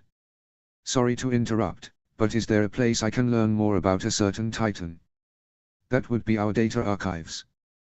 Just down the hall that way. Yoon replied. When you get there, ask for either my Kamino, she's practically our top authority on Titans right now. Haley nodded, then turned to the others. I'll catch up with you too. Then, she turned and headed down the hall. Yoon then turned to the remaining group. So, let's get you guys set up. Meanwhile, Mai headed down the hall, making sure to follow any signs she might see as she made her way to the archives. Eventually, she reached a set of double doors that opened into a massive room full of different bookshelves. Tables with various computers lined the place. Whoa, Haley gasped, this is huge. First time? Asked a voice. Haley instinctively jumped back to see a girl around her age with light skin and brown hair that hung just past her chin. She wore a simple black long-sleeve shirt with the Monarch logo on it as well as a pair of jeans. Sorry. Haley gasped, noticing the surprised look on the girl's face. You startled me. The girl calmed down. Well, I've dealt with scarier. I'm Haley, Haley said, extending her hand. The girl shook it as she replied. Name's Madison. Nice to meet you, Haley. Haley nodded. Do you know where my Kamino is? I'm trying to find something on a Titan and was told to find her. She's in a meeting right now, Madison replied, but I could probably help. I'm looking for information about a creature called Mothra. Madison nodded. Easy. Follow me. She then gestured for Haley to follow her as she led her deeper into the archives. Meanwhile, Yoon showed the others into the living area they would be in. It's not much, he said, but it could be worse. It was a decently sized room. 3 sets of steel bunks were at one wall, leaving enough room for a desk on the other. It'll do, Adrian said, thanks. Yoon nodded. Now, I gotta get down to help the professor with your MUCs, but feel free to ask anyone for help if you need something. Once he left, the others got themselves situated. As Mai sat on one of the lower bunks, she noticed Taylor had a concerned expression. What is it? She asked. I'm worried about Haley.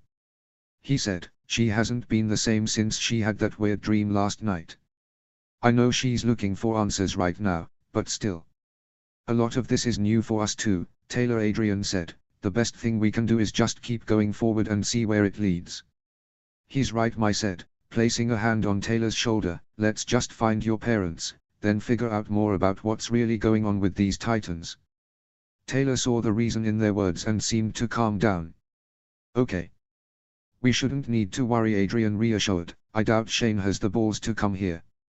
As for these so-called kaiju sisters, I don't think we need worry about them either. Actually, a small group of kaiju sister cultists were at the edge of a swamp far away from Sydney. They were pre-forming another ritual where they would slowly give the earth to the kaiju. Right now, they had a plant, a rose to be exact, in a small pot that they would float down the river. The lead sister took the pot and knelt down to the water's edge, holding a syringe of blue liquid, kaiju blood, in her hand. Let the kaiju accept our gift, and let the earth accept its new rulers. She said as the others began chanting in a different language. As they chanted, the lead sister injected the liquid into the rose before sending it down the water. After a few more minutes, the sisters left. What they didn't realize, however, was that, infected by the kaiju blood and the polluted swamp, the rose suddenly began to violently jerk around, growing and mutating into a single, hideous creature. Madison led Haley through a maze of shelves, muttering to herself as he looked over the different texts and occasionally pulling one out. After a few minutes, she walked over to a table, placing 3 different books on it. Okay, she said, you said you were looking for Mothra, right? Haley nodded, and Madison then opened the first book, flipping through the pages until she came to one showing a giant, moth-like creature, the same one Haley had seen in her vision.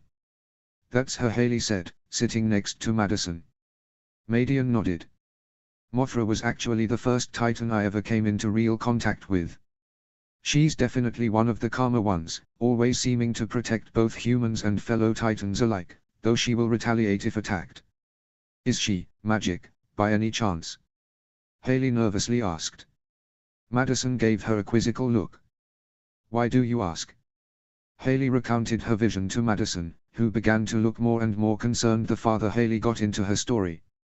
When she had finished, Madison stroked her chin. I'm not sure if Mothra's magical.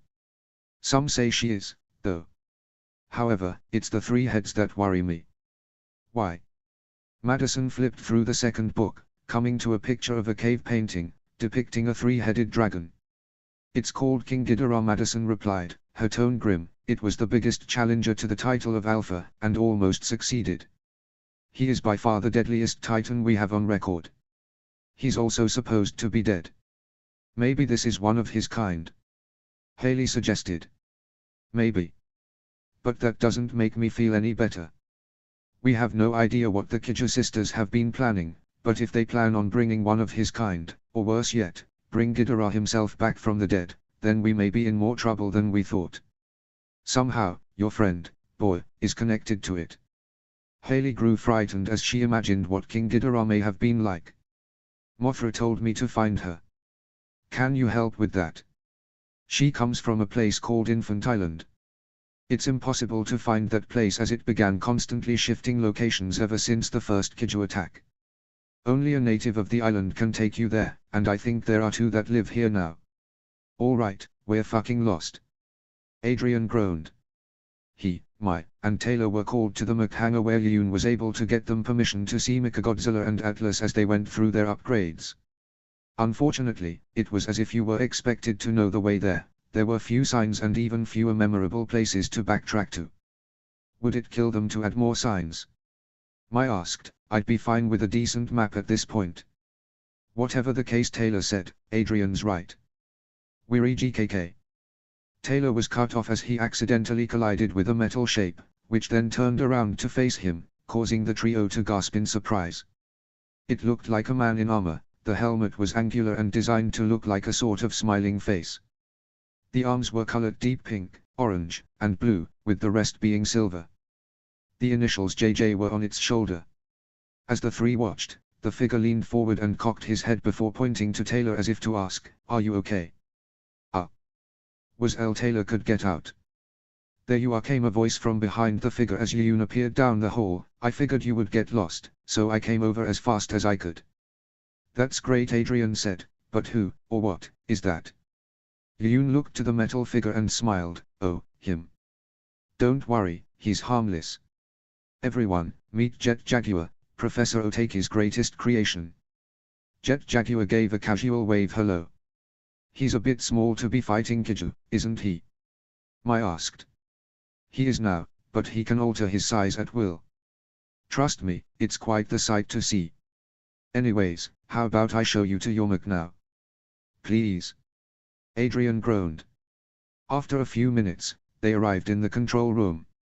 It was similar to what Adrian had seen before, with a vast array of consoles and a window that opened up to a gigantic chamber where the mechs were kept. Professor Otaki was at the front center console, turning around as Yoon entered with the trio, Jet Jaguar following behind. "Ah, you're here," he said. "Good, good. You're gonna like this." He gestured out the window, where Atlas Destroyer could be seen. Its armor plates had been removed, showing the inner wiring, where multiple workers could be seen, working on the inside. "I didn't originally plan on doing much to this one," Otaki continued, "but after I saw it had absolutely zero weapons, I decided that that wasn't acceptable, so we'll be refitting it with all kinds of fun stuff, missiles, lasers, the works." "Well," Taylor said, "it'll certainly be helpful against Kaiju." "What about Mechagodzilla?" Adrian asked. Otaki got a wide grin. "Now that is the one I wanted to show you. Come with me." The professor led Adrian and Mai out onto a catwalk spanning the hangar. After walking past Atlas's station, they came to where Mechagodzilla was being held. "Well, what do you think?" Otaki asked. Mechagodzilla had gotten a complete makeover. Its armor was shinier and more streamlined. Its arms had been slightly shortened, though the clawed hands remained while the forearms had some kind of high-tech gauntlets on them. Its head was opened up as machines and workers were seen upgrading the AI brain, and the head itself seemed to look more angular. To top it off, Adrian could see two massive cannons on its shoulders. "I hardly even recognize it," Adrian gasped. Otaki chuckled, "Well, it'll be worth it. It has enough weapons in there to destroy a country. Its upgraded AI makes for smoother interfacing and faster reaction times. I even added a new experimental weapon in the chest which I call the Absolute Zero Cannon." Mai smirked, "Now this I can get used to." Otaki smiled. "I even decided to give it a new name. Mechagodzilla takes too long to say after a while." Adrian gave the professor a quizzical look. "Oh. And what name would that be?" "Only a name befitting for such a draconic robot," Otaki said. Kiryu. Far over the Pacific Ocean, Megagurus and Warbat were speeding towards Australia with all the speed they could. Warbat had tired out, leaving Megagurus to carry it in her insectoid legs. They had found the one Angarus mentioned, though he was none too happy about what they had told him upon finding him. Proof of that could be seen in the massive orange cloud following some distance behind the two titans. Megagurus could feel the intense heat radiating from it. Below them in the ocean swam a second creature, this one resembling a spiky caterpillar with a horn that flashed with electricity. He had overheard what was going on in Australia, and he wanted a very big piece of the action before the king arrived to finish the job. And the king was closing in very fast. Haley thought that the hallways of Castle Delta were confusing. That was until Madison, after getting directions from another Monarch agent, led Haley outside the compound and into what looked like a small town made from the ruins of the city before it. The streets were crowded, and Haley could see different people in different colored robes burning what smelled like incense as they preached next to statues of what Haley recognized as Titans. "They are like the Kaiju sisters," Madison explained, "only these people see the Titans as the Earth's true saviors and try to ensure their own safety by showing their loyalty. Classic paranoia stuff most of the time, if you ask me." "Most of the time?" Haley asked. "The two Infant Island natives, the two we're about to go see, are unusual. They claim to speak on behalf of Mothra, and part of me thinks they have some kind of magic power, but we've never really figured it out for sure. But they can help us. They've never lied to us in the past. We can only hope they know more about your vision than I do." "Ah, here we are." Madison stopped in from on a large, rustic temple with a round, golden door at the top of a small flight of stairs. The door showed the aerial view of a moth-like creature. A sign above the door read in Japanese, Polynesian, and English, "Temple of the Moth." "They'll be in the middle of worship this time of day," Madison said, "but we're safe to enter." The door to the temple opened with a massive creak as Madison and Haley walked inside to one large chamber. The room had few windows, but Haley did notice a different light coming from the other end of the room in the form of what resembled a massive egg. Sitting at the foot of the egg were two girls who looked exactly alike, both with dark skin, green hair that stopped at their chin, white tattoo markings, and tribal clothing. They seemed to be humming a song of some kind as they laid their hands on the egg, surrounded by four priestesses who had their heads bowed and were chanting along to the song. "Mojura ya Mojura. Dongan Kasakuyan Indomua. Ruzu to Urando, Hanba Hanba Muyan, Randa Bainun Radon. Town Jakara. Kasakuyan Mu." The more Haley listened, the more she felt entranced by the words. Madison only snapped her to attention when she tapped her shoulder before pointing to a third girl nearby. She had light purple hair and wore glasses and a casual outfit. She seemed to be scribbling something down on a notepad. Madison walked up and tapped her on the shoulder. "My." The girl whipped around, startled, but calmed down when she saw Madison. "Oh, it's you. What are you doing here?" Madison asked.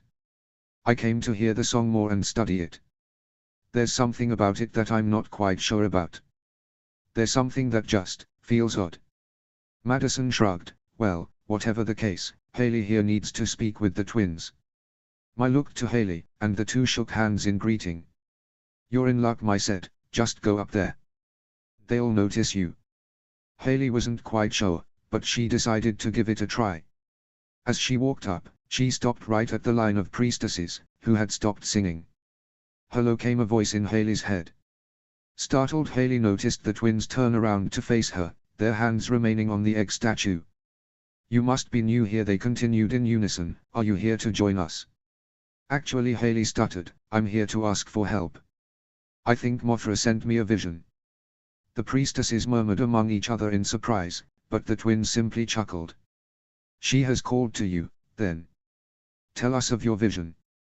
Haley recounted it to the best that she could. Though she hesitated at the mention of the three-headed creature, the twins looked grim and uneasy when she did. When she had finished, there was silence for a few moments. So the twins finally concluded, "You seek passage to her island." "If that's where she is," Haley replied. The twins looked at each other in silent conversation, then nodded to Haley. "Very well, we will show you the way." Haley felt delighted to hear it. The closer she got to Mothra, the faster she could save Boy. "Follow us," they then said, heading towards the back of the temple, and Haley willingly followed. Many different facilities lay on the Australian coast, and far away from Castle Delta was a base for the Kaiju sisters. This one lay under the disguise of a simple listening station, though it housed an array of giant tube-like structures, power generators. These generators created a special energy that they had harvested from the remains of the first Mechagodzilla, and now they were using it for their new project. That night, the sensors at their command station began going off as something began approaching the facility.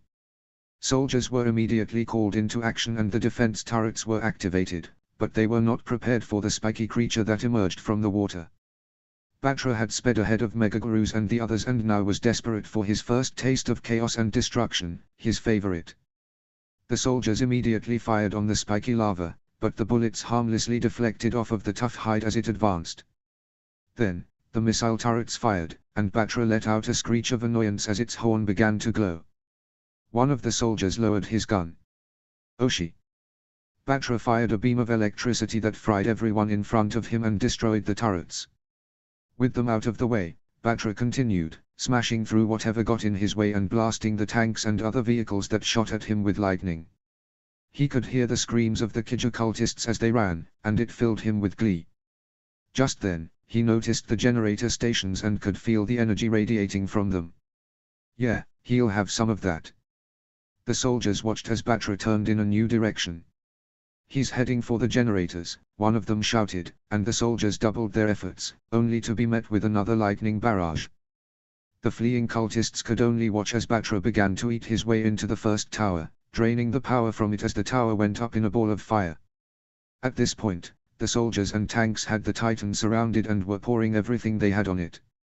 Suddenly, a charging sound could be heard, and the soldiers only had time to process it before a massive burst of lightning exploded from the towers, accompanied by a deafening screech as Batra let out one final attack that destroyed everything and everyone around him.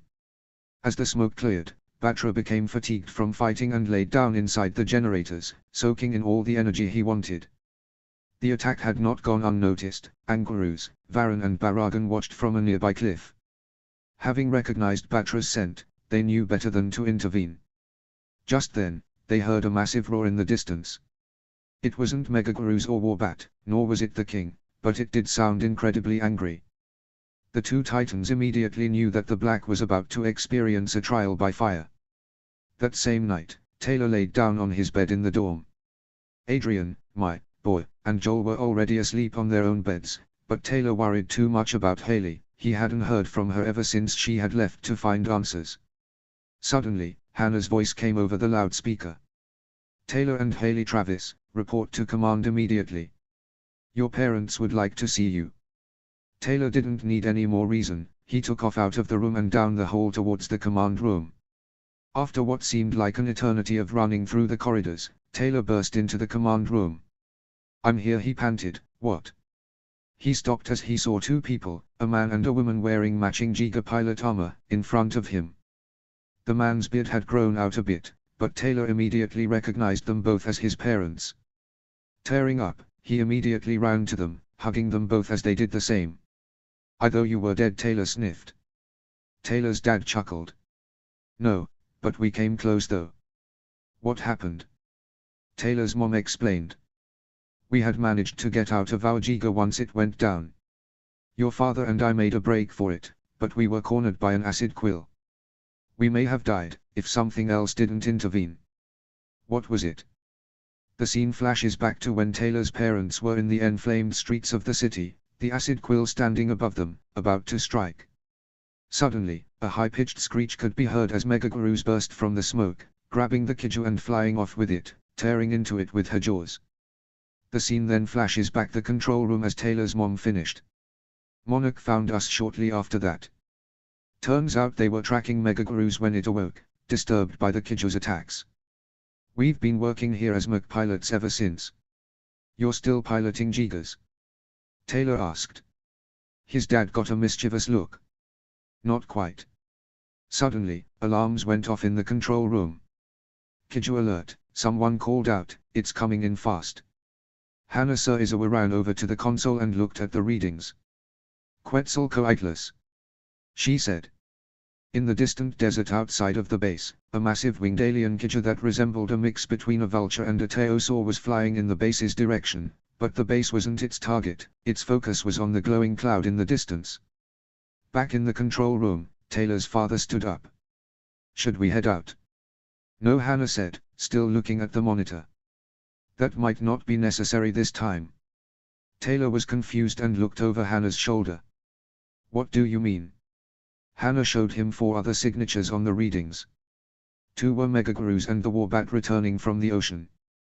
The 3rd was concealed behind a cloud of pure heat. The 4th, most interestingly, was a little farther away, but the power readings were insane. This reading came from the recently destroyed Kaiju Sisters power plant. Out of the generators, yellow lightning began flashing wildly inside as a black insectoid leg reached out, followed by a vibrant orange and black wing. Batra reared his head and let out a massive roar. His time had come. Activate the heat shields. Hannah ordered. I've never seen the demon this infuriated before. This caught Taylor off guard. Wait, demon? What demon? Hannah was about to answer, but was interrupted as a massive roar shook the entire facility, echoing all the way down to the tunnels where the twins were leading Haley through to Infant Island. The twins stopped in their tracks.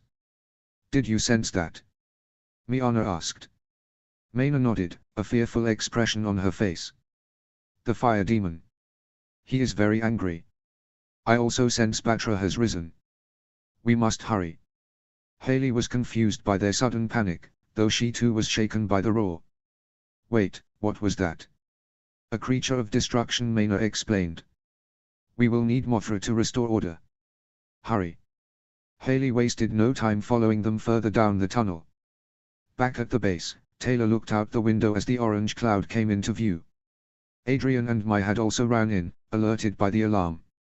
Mai gasped in awe as she saw the cloud. What is that? Adrian also gasped, but his was in fear. Oh no. What is it? Mai asked. Adrian's expression showed he knew what this creature was. I've read about this one. It's a titan, but it's arguably the most destructive one of all. If you anger him, you're dead. Does he have a name? Taylor asked. Adrian nodded. They call him the fire demon, Rodan. Rodan intense symphonic metal cover starts playing. Outside, Quetzalcoatlus had finally reached the shore outside of the base and looked up to see the cloud. Flashes of heat lighting streaked across it, showing the shadowy titan within. Megagurus and Warbat flew into a nearby cavern, ducking into it to protect themselves from Rodan's fury. Quetzalcoatlus stopped in its tracks. It could feel the titan's fiery gaze lock onto him, and it filled the kaiju with fear. Immediately, the kaiju turned the other way, but stopped again as a dark shadow appeared behind the mountain in front of it. With a flash of lighting, Batra appeared and stared down the kaiju with his own angered gaze. Quetzalcoatlus was in a full panic now, and flew straight up, attempting to escape through the clouds. Rodan watched became even more enraged. Quetzalcoatlus had taken over this airspace and no way was Rodan letting this fucker get away with it. Letting out another roar, Rodan burst from the cloud in pursuit, and the sight terrified even Surizawa. It was common knowledge that Rodan's blood was basically molten magma, but it seemed as if Rodan intensified the heat from that magma 1,000 times over. The titan was glowing from the inside out with flames licking from his wings as he flapped. he had become a living inferno. Monarch frantically struggled to get everyone indoors as the heat shields unfolded, wrapping around the designated buildings while Rodan and Batra shot up into the clouds after the kaiju. Quetzalcoatl veered through the clouds as it tried to escape, narrowly dodging bolts of lightning Batra fired from his horns. However, it was Rodan the kaiju was most afraid of. It had never sensed such rage before in its life, not even from other kaiju. It could still hear Rodan's furious growl behind it as the Titan pursued.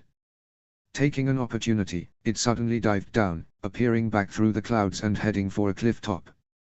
Suddenly, a column of fire shot from nearby, taking out the kaiju's wing and causing it to crash into the cliff tops. From a short distance away, Baragan smiled in glee, his horn glowing orange and smoke still curling from his mouth. Angaroo stood nearby, while Varan was nowhere to be seen. Batra was closer to the kaiju than it had thought, and he too flew down from the clouds, firing a barrage of lightning from his horns. The bolts struck the kaiju, causing it to cry out in pain. Alerted, Rodan too burst forth, picking up speed as he dove down, landing with full force on top of the kaiju. Quetzalcoatl shrieked. Rodan's heat was burning it alive as its skin began to bubble, blister, and then melt off in a puddle of blue liquid. Batra immediately flew out of the way. Rodan was not a titan to be close when he was angry, even for one as powerful as Batra. The monarch scientist could only watch in horror as the camera feeds from nearby drones showed Rodan as the titan leaned in closer, a devilish grin on his face. It wanted this alien bird to suffer before he killed it. After a few moments, Rodan moved his wings over the kaiju, encasing it in a dome of heat as he thrust his beak forward, crushing the kaiju's half-melted head. With the kaiju dead, Rodan decreased his heat, returning to a somewhat normal state as he unfolded his wings and stood up on his legs. Below him lay the dead kaiju, the ground around it scorched black. Raising his head, Rodan let out a tremendous roar that echoed throughout the plains. He was king of the skies around here, and he wanted to make sure the other kaiju didn't forget that. He and Batra would not be the only one to terrify the kaiju that day though. The other side of the island housed a massive kaiju graveyard at the shoreline that was coated in a thick fog. The skeletal remains of various kaiju and jigas were strewn about, the remains of a deadly battle.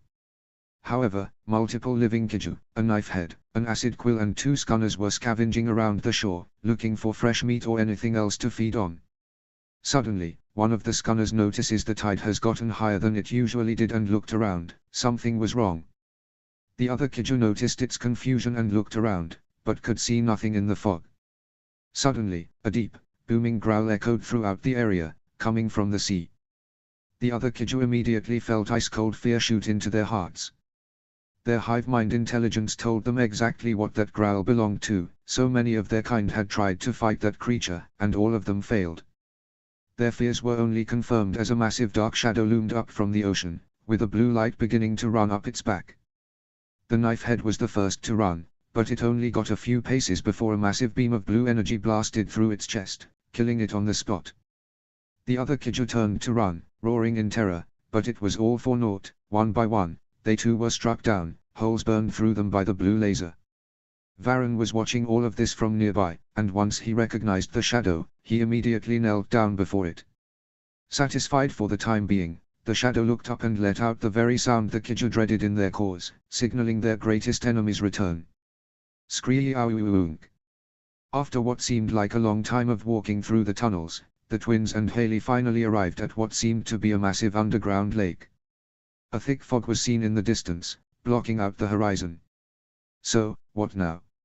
Haley asked. Miana simply knelt down to the water and ran her hand across the top of it, humming something. Haley simply watched in confusion. What's she doing? Maina replied, she calling to the one who will take us to our Queen's Island. Who? Haley's question was answered as the water in front of them began to swell as a blue, serpentine titan emerged from the water. Haley watched in amazement as the creature looked due to them, but made no threatening moves. Miana smiled. Bakunawa. We seek passage to the island. Bakunawa seemed to understand and lowered its head, allowing the trio to climb on. Haley was nervous at first, but with some reassurances from the twins, she too climbed on, and the titan gently turned around and started on its way through the fog. Not much farther now, Miana told Haley. Haley only hoped that was true. Mothra was her only hope at protecting Boy, or so she thought. She was not aware of a far more powerful titan that now stalked the Black's shores. Back at the Monarch base, Taylor, Adrian, Boy, Joel, Madison, and many others were summoned into the control room for an emergency meeting. As they entered, they could see Hana Surizawa's face. It was clear she was shaken by something. "What is it?" Adrian asked. "Too many things are happening at once, and now I know why," she replied, gesturing to the monitor next to her. It showed a video feed from a drone that showed the shorelines of the continent. What was disturbing was that the water was littered with dead kaiju bodies, each one either torn apart in some grisly way or with a hole burned into them. Hana continued. "There's only one thing that could do something like this to the kaiju." Kamino's face was grim. "Gojira." Boy recognized the name, immediately cowering behind Taylor. Adrian became shocked. "Wait, he's here already?" "It would seem so," Hana replied. "However, all he's been doing is waiting on the coastlines. He's made no attempt to head inland yet." "He's waiting for something," Madison said. "What could a titan like him possibly be waiting for?" Mai asked. "It can't possibly be backup. He's already shredded those kaiju on his own." "I don't know," Madison replied, "but I've been studying Godzilla for a long time now. If he does anything, he has good reason to." Adrian watched another monitor that tracked Godzilla's movements and stroked his chin in thought. "He's not waiting." Mai looked to her friend. "What do you mean?" "He's looking for something," Adrian continued. "See how his trail loops around the west side a few times? He's tracking something." "Tracking what then?" Adrian simply shrugged, though Mai could see he had a point. Yoon spoke up. "Maybe that new signature we picked up." Taylor looked confused. "What signature?" Yoon showed Adrian his tablet, which showed a red surge in an open desert area. "This just recently popped up," Yoon explained. "We're not sure what it is, but it's definitely a kaiju or titan of some kind. Actually, now that I'm looking at this again, this isn't far off from where Godzilla is circling." Taylor overheard this. "Then we need to go to and find out what's going on." Hana nodded her head before turning to Professor Otaki. "Are the mechs ready?" Otaki gave a proud smile. "Just put the finishing touches on both of them and Mogura's ready to fly too." Taylor then spoke up. "I can't go. Haley hasn't come back yet, so I don't have a co-pilot for Atlas." Hana thought for a bit before saying, "Then you'll fly with your parent in Mogura. Kiryu, you and Jet Jaguar will go and investigate, while Mogura will provide any needed support." "Understood." "Yes," Mai said with a salute. Adrian gained a more determined expression. "All right, guys, let's move out." A few hours later, Mechagodzilla trod through the Australian desert, accompanied by a large, silver, drilling tank and sleek aircraft. Jet Jaguar casually sat on Mechagodzilla's shoulder. "We're almost there," Mai announced as she watched the holomap inside Mechagodzilla's cockpit. "Good," Taylor said over the comms. He was sitting in the drill tank alongside his father while his mother piloted the aircraft. They had gone on for a while now, thankfully. The site of the kaiju readings wasn't insanely far, and they were just about there. As they walked, Adrian suddenly felt a shift in the ground under Mechagodzilla's feet and told everyone to stop as he analyzed the ground. After a few minutes, his expression turned into a mixture of shock and confusion as he looked at the scanner readings. "That's not possible," he gasped. "What is it?" Taylor asked. "We can't proceed." "What? What do you mean, we can't proceed?" "We're too heavy. We reached the spot, but the ground below us, it's completely hollow underneath." There were a few moments of silence as the other let that sink in. "A tunnel to hollow earth perhaps?" Taylor's mom suggested. Adrian looked again at the readings and narrowed his eyes. "It doesn't look like a tunnel. It's more like..." His eyes widened as he saw a creature's form begin to appear and realized what had happened. This was an ambush. "Everyone get back," he shouted. The mech and rig backed up just in time as the ground in front of them began to rumble before a massive green form erupted from the ground in front of them. It was the ugliest thing they had ever seen, a mixture of plant and animal. It had no legs, just a plant-like base with a glowing orange core supporting a massive crocodilian head lined all over with teeth. 4 vines also sprouted alongside it, moving as if they were the creature's appendages. "What the hell is that?" I gasped. From a cliff nearby, a small group of kaiju sisters watched. "Go, Violent," the lead one cried, "make the heretics suffer." As if seeming to hear, Violent raised its head and let out a piercing cry. In turn Mechagodzilla raised his arms, ready to fight in a clash of titans. Jet Jaguar also leapt off the mecha's shoulder and increased his size, growing to the size of Mechagodzilla. Adrian was surprised a robot could do that, but quickly took his mind off it. There was a kaiju to kill. "Well," Adrian said in the cockpit, "looks like we're taking this thing down. Let's see how these new upgrades work." None of them were aware that Godzilla had suddenly changed course. Sensing the surge of kaiju energy from Violent's emergence, he turned toward the land and surfaced. Finally, he had found his prey, and his rage was yet to be satisfied. Mechagodzilla was the first to drive a fist towards Violent, only to get knocked back by one of the creature's vine arms. As it got back up, Jet Jaguar rushed forward, a metallic spear deploying from his back. With seemingly unnatural agility, he dodged the incoming vines and leapt up, driving the spear into Violent's head. Violent reared its head, roaring in pain, but it showed no signs of dying. Rather, it reached up with its vines and slapped Jet Jaguar to the ground. I growled as Mechagodzilla stood up. "This thing can really take a beating." Adrian began activating some of the mecha's weapons. "We just need to get it to its limit." Mechagodzilla raised its arms, various missile launchers deploying on its arms and back. After a few careful moments to aim, it fired a massive salvo, engulfing Violent in a fiery explosion. However, not even this seemed to slow the creature down as it rose from the smoke, smoldering in a few places, but very much alive and very angry. Taylor's mother piloted the jet forward, making a bombing pass above Violent.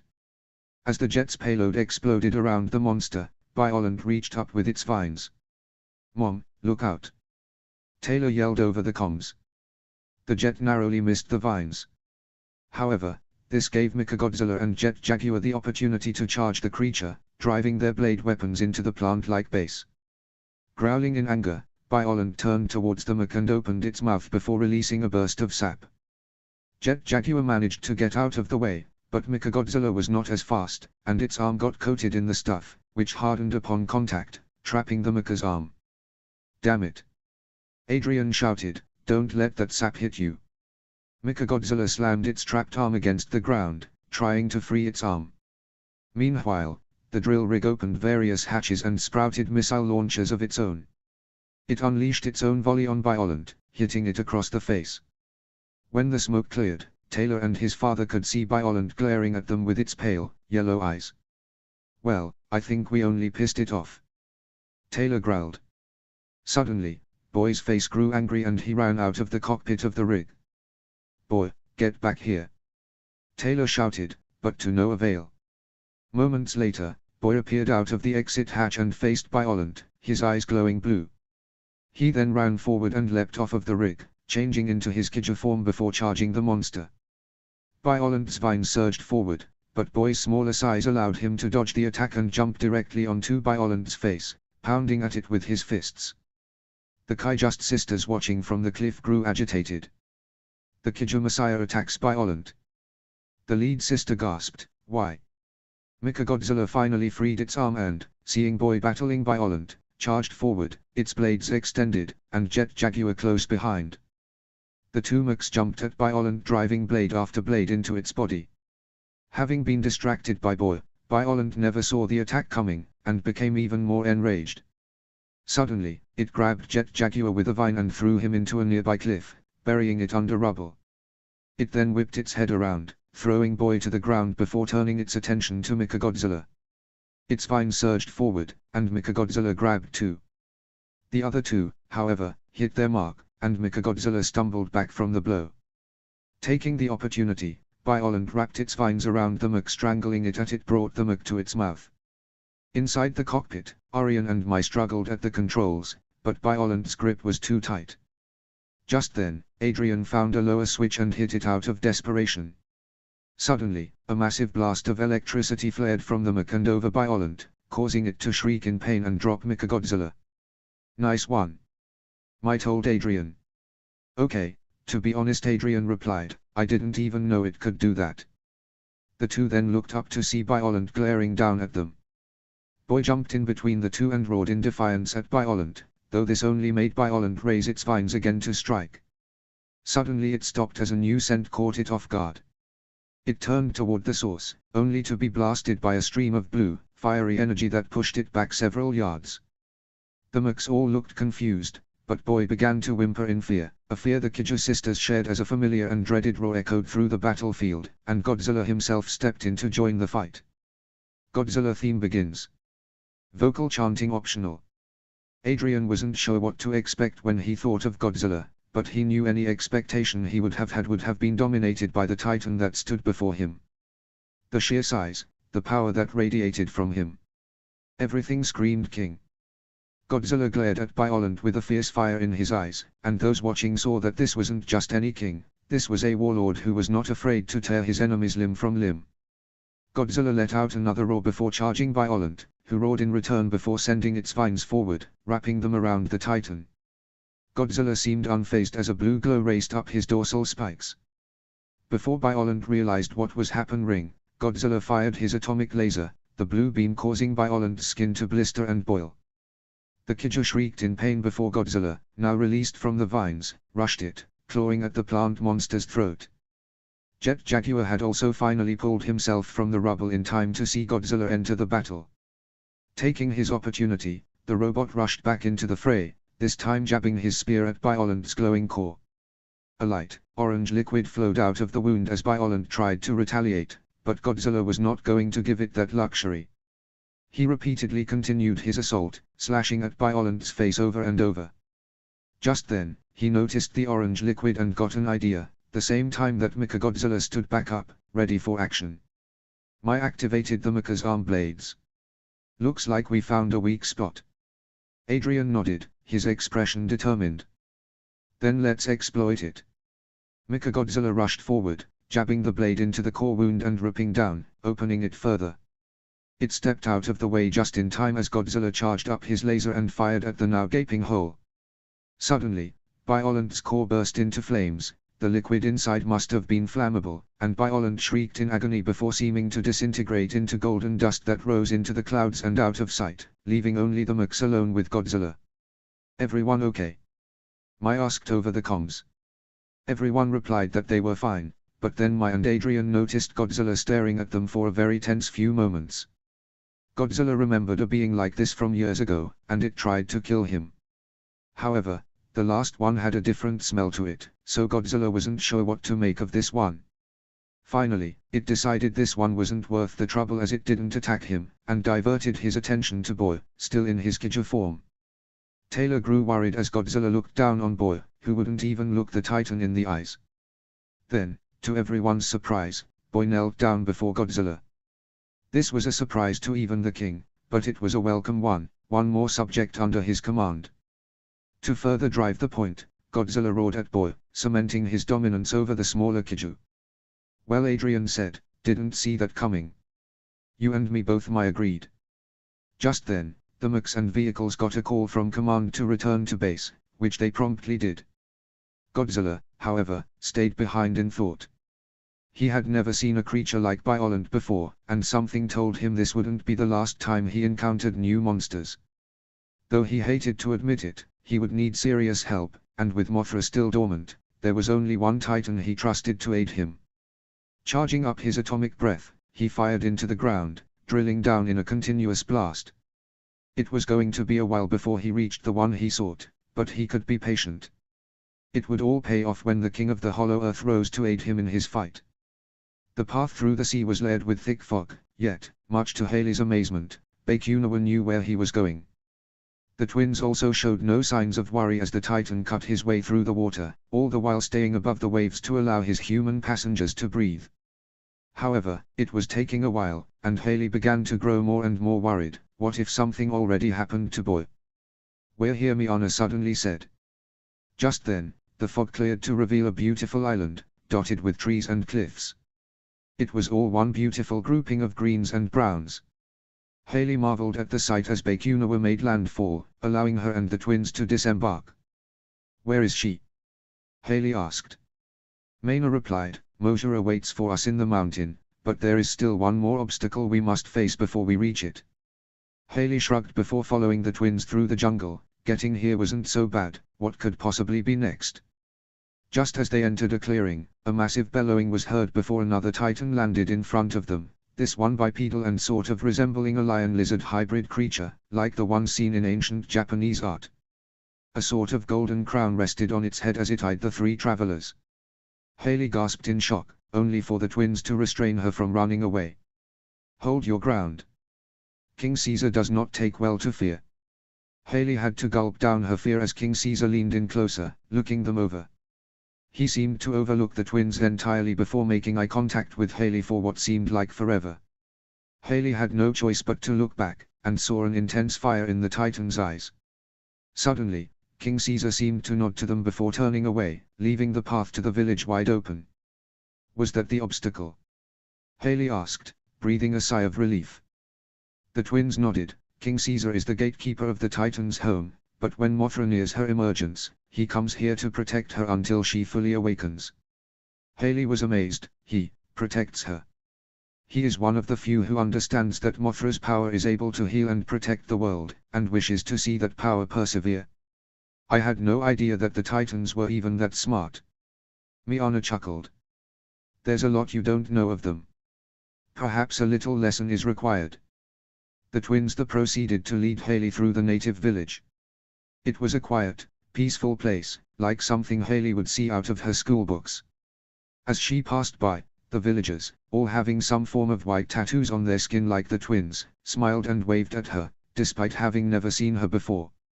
Some were seen putting up colorful decorations around the village, excitedly talking amongst themselves. Mothra is a giver of peace, the twins explained, a gift these people have well received. Right now, we are preparing to celebrate Mothra's emergence. They then arrived at a cavern built into the cliff at the far end of the village. Grabbing a torch before walking in, Haley could see hundreds of tribal paintings, all depicting various titans as well as people worshipping or working with them. A massive painting dominated one of the walls showing three titans all surrounded by both people and titans bowing to them, a giant gorilla, a lizard with spikes running down its back, and what seemed like a giant turtle with tusks. The painting next to this one, however, disturbed Haley greatly as it showed a creature attacking a small village, a creature that resembled acid quill. Maina approached her, carrying a bowl of a red liquid. Dipping her fingers in, she then reached out to Haley's face. You will need this before you can go further. Haley, though hesitant, allowed Maina to paint 2 lines on her cheeks with the red paint. As soon as she was done, Haley suddenly felt a new surge of energy, and the paintings seemed more vibrant. What is this stuff? She asked. It will help clear your mind, Miana explained, so you will be able to approach Mothra without fear. The twins led Haley further down the cave before she asked about the paintings. There was a moment of silence before the twins spoke. They show our history. They then began their story, and Haley could almost see it panning out in front of her through the paintings. Eons ago, our people lived in harmony with the Titans. To us, they were gods, here to watch over us. But then, the invaders appeared. Haley knew they were referring to the kaiju as they continued. The invaders brought an time of destruction to the planet, murdering who they pleased at their master's bidding. Their master? Haley asked. She assumed they meant the precursors, but she wanted to be sure. The twins' faces grew dark. They were sent by the ones you call precursors, but there was one that was considered the alpha among them. A 3-headed beast of destruction whose name we dare not utter here. He was not of the precursors, but he too had his sights set on our world, and forced the invaders under his will. Haley grew fearful to think there was a creature with that kind of power. Could that be the beast she saw in her dream? The twins continued. We were powerless against them, but the Titans were able to drive them back, their power proving deadly against the invaders, and Mothra sealed the 3-headed one in ice. Mothra brought us to this island in the aftermath of the fighting to keep us safe, and we revere her to this day. What about those 3 that everyone seemed to bow to? Haley asked. They are the 3 most powerful Titans on this planet. You may recognize 2 of them as Godzilla and Kong. The 3rd is more mysterious, and his name remains forgotten to all but Mothra herself. They were all alphas, though they did often fight for dominance over the other before the invaders arrived.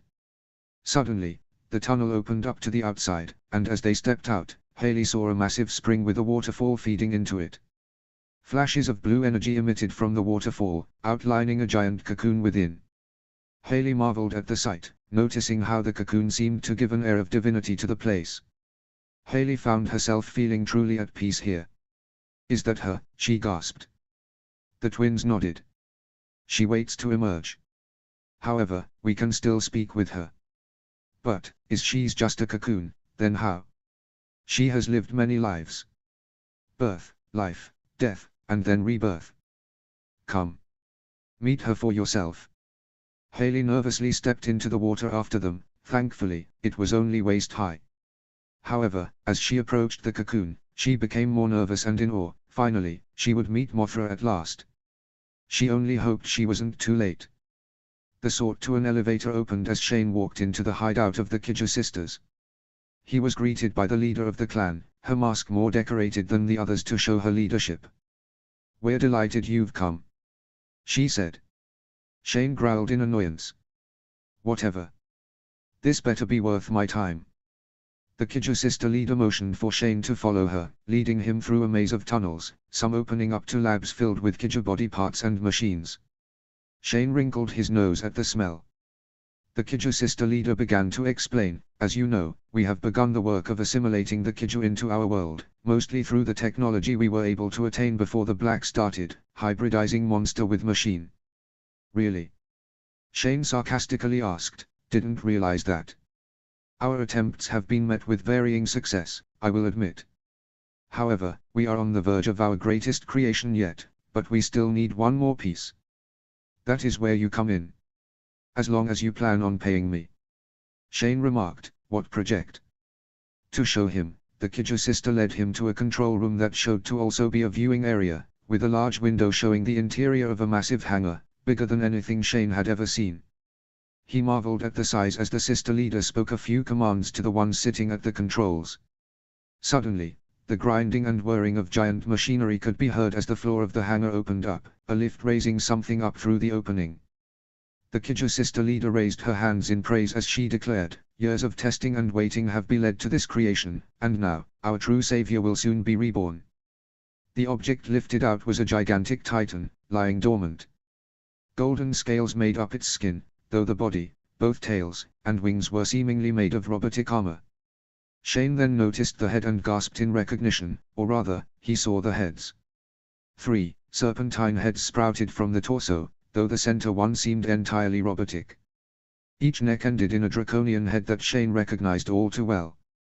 "Jesus!" he gasped. "That's..." The Kaiju sister nodded. "King Ghidorah slumbers. It's taken years for him to regrow himself, but now we've sped up the process. The only thing we need to complete his awakening is a certain mind to bond with the center head. We need the Kaiju Messiah." She then showed Shane a picture of Boy, explaining how the boy was also part Kaiju. Shane scoffed. "I remember this kid, so I know where to find him. I've been tracking him along with the kids he went with. Problem is, I'm gonna need some extra firepower. He's in Monarch." The sister stroked her chin. "I think we may have something to help you with that. Bring him here, and your payments will be more than substantial." Shane nodded. "Deal then." He was then directed to where the sisters would supply him with mechs of their own that they had been preparing to launch. "One more thing," Shane asked as he turned to leave. "I know this kid is part Kaiju, but why him exactly?" The sister leader got a wicked gleam in her eyes from under her mask. "Let's just say he and Ghidorah have much in common." The mechs returned to Monarch headquarters more or less in one piece. Mechagodzilla and Jet Jaguar had taken some damage, so maintenance crews ran up to patch up Mechagodzilla while Jet Jaguar, shrinking down to its human size, went with Professor Otaki for personal repairs. Yoon approached the pilots as they exited. "Few close calls, huh?" Both pilots were still shaken from the fight, but Adrian managed to reply, "That's the understatement of the century." Mai shrugged. "I'm just glad we made it out alive. If it weren't for that electric shock, we'd have been goners." Yoon looked confused now. "Electric shock?" "Yeah," Adrian replied. I hit a button and the Mech deployed some electric blast that made that thing drop us. Yoon asked for him to show him the button in question, so Adrian took him inside the cockpit and showed it to him. Much to his surprise, Yoon looked concerned. That button triggers a section of the radar system, he explained, not an electric pulse. Come to think of it, I don't remember installing such a system. Wait, I said, you're saying that wasn't us? Yoon shook his head. But if not you, then who? In fact, Yoon already had an idea of the cause, but it was not one he wanted to consider. Later that day, Adrian was sitting in the library, flipping through a book documenting the Titans. He was so deep in thought, he didn't see Mai Kamino walk up to him. Looking for something, she asked, startling Adrian out of his focus.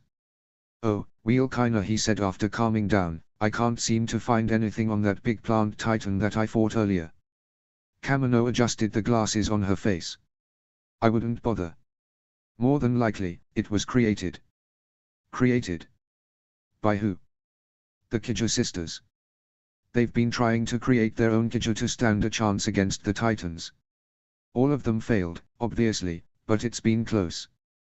One time, they even tried to create their own Godzilla. This statement surprised Adrian. What? How?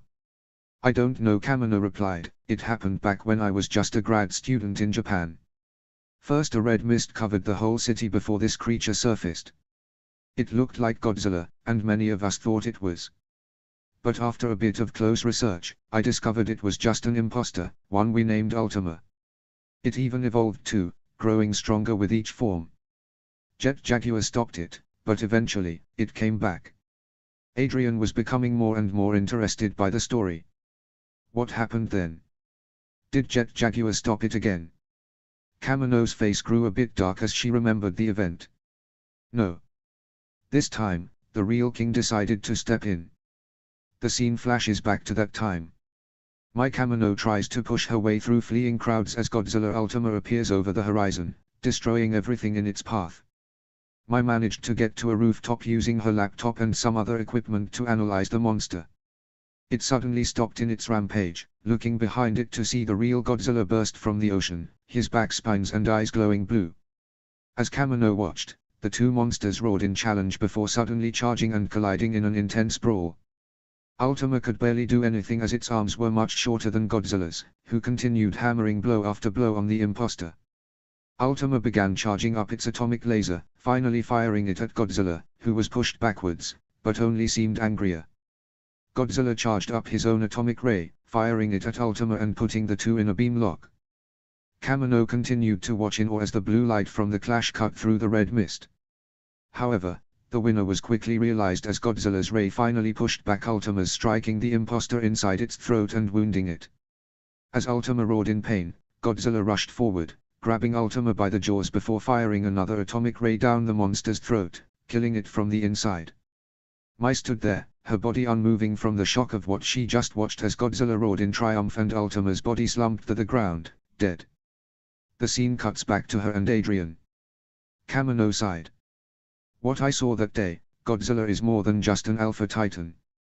He's an unstoppable force of nature that will destroy every Kaiju in his path until they are gone. Adrian nodded in understanding. The Kaiju fear Godzilla the most. It's his power.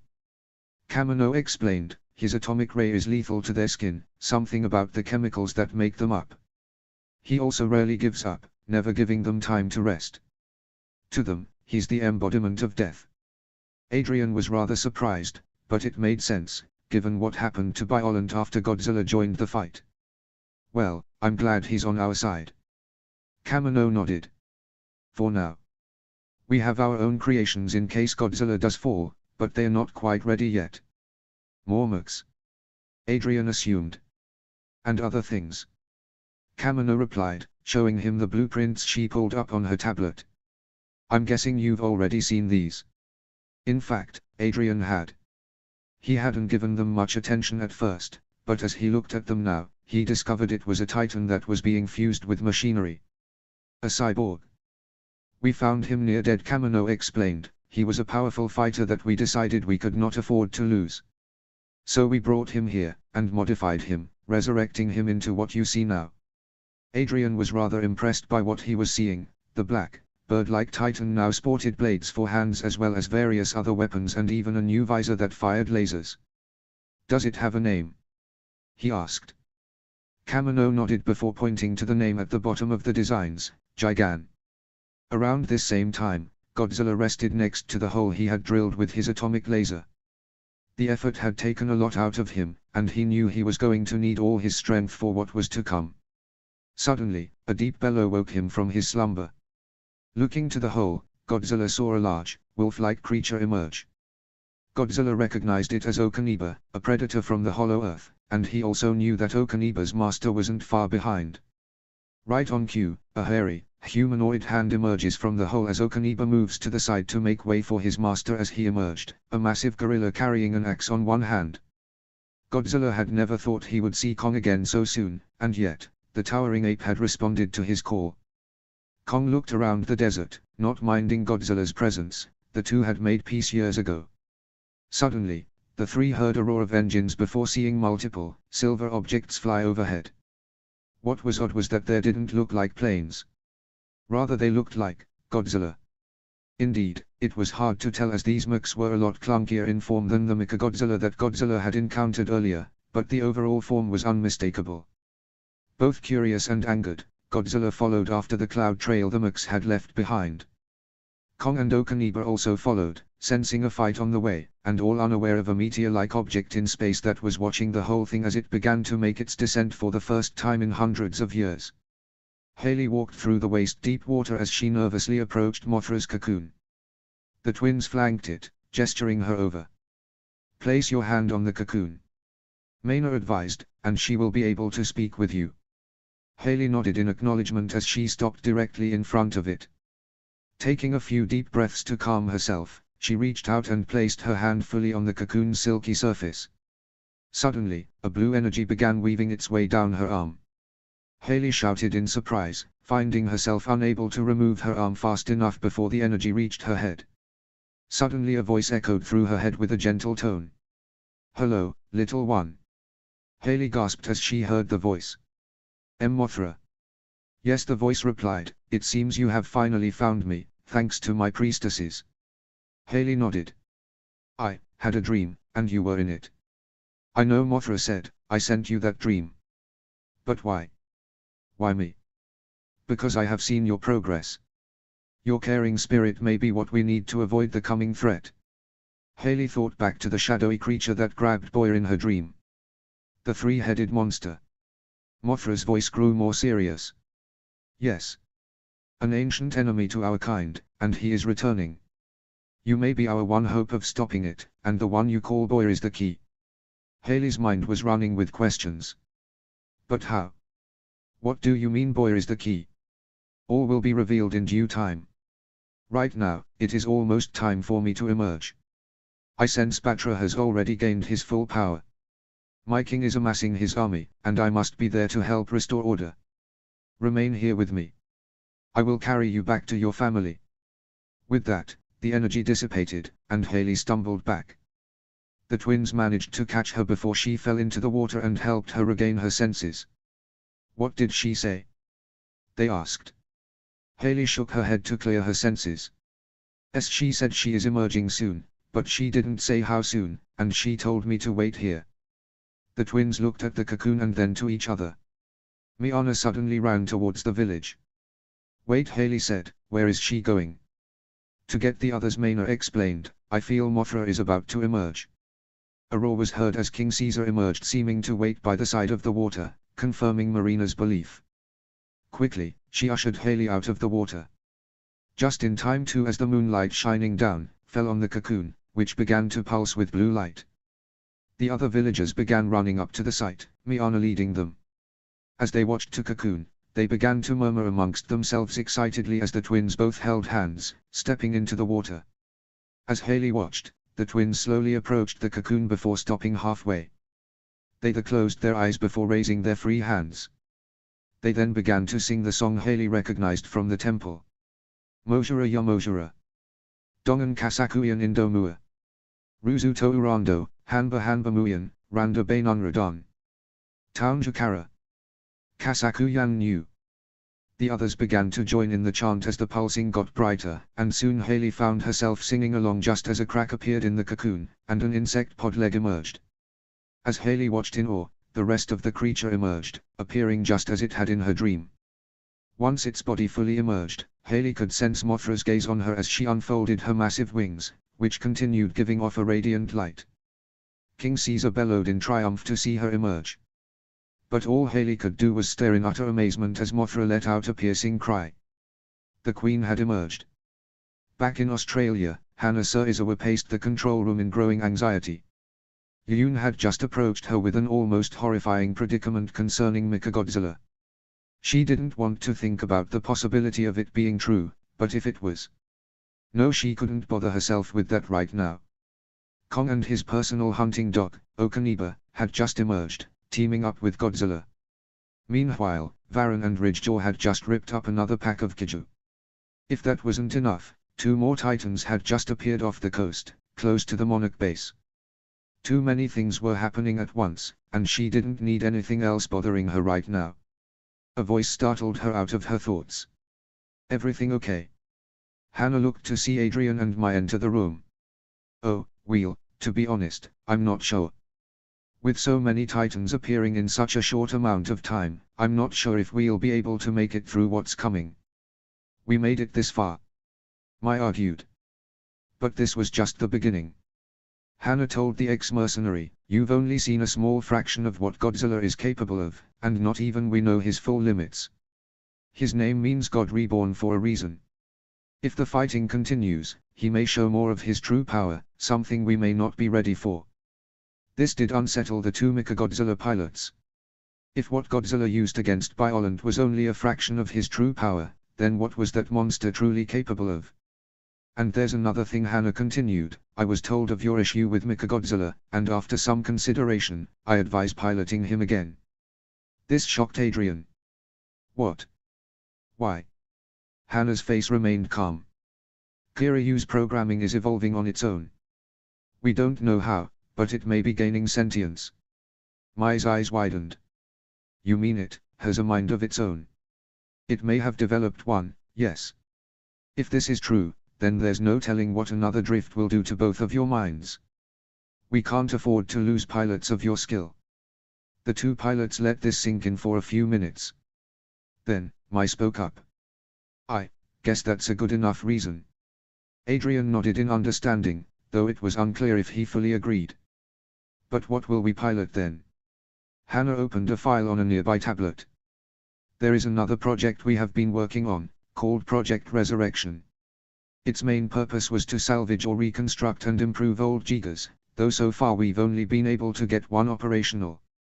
Maybe you recognize it." Adrian took the tablet to look at the file, and almost dropped the tablet in shock. Mai looked over too, becoming equally surprised. Adrian looked at Hannah. "Tell me this isn't what I think it is." Hannah chuckled in amusement. "You recognize it?" Before Adrian could respond, alarms suddenly began flaring all over the base. "Multiple objects incoming." One of the men in the control room shouted. No sooner did he say this did over a dozen mechs drop down in front of the base.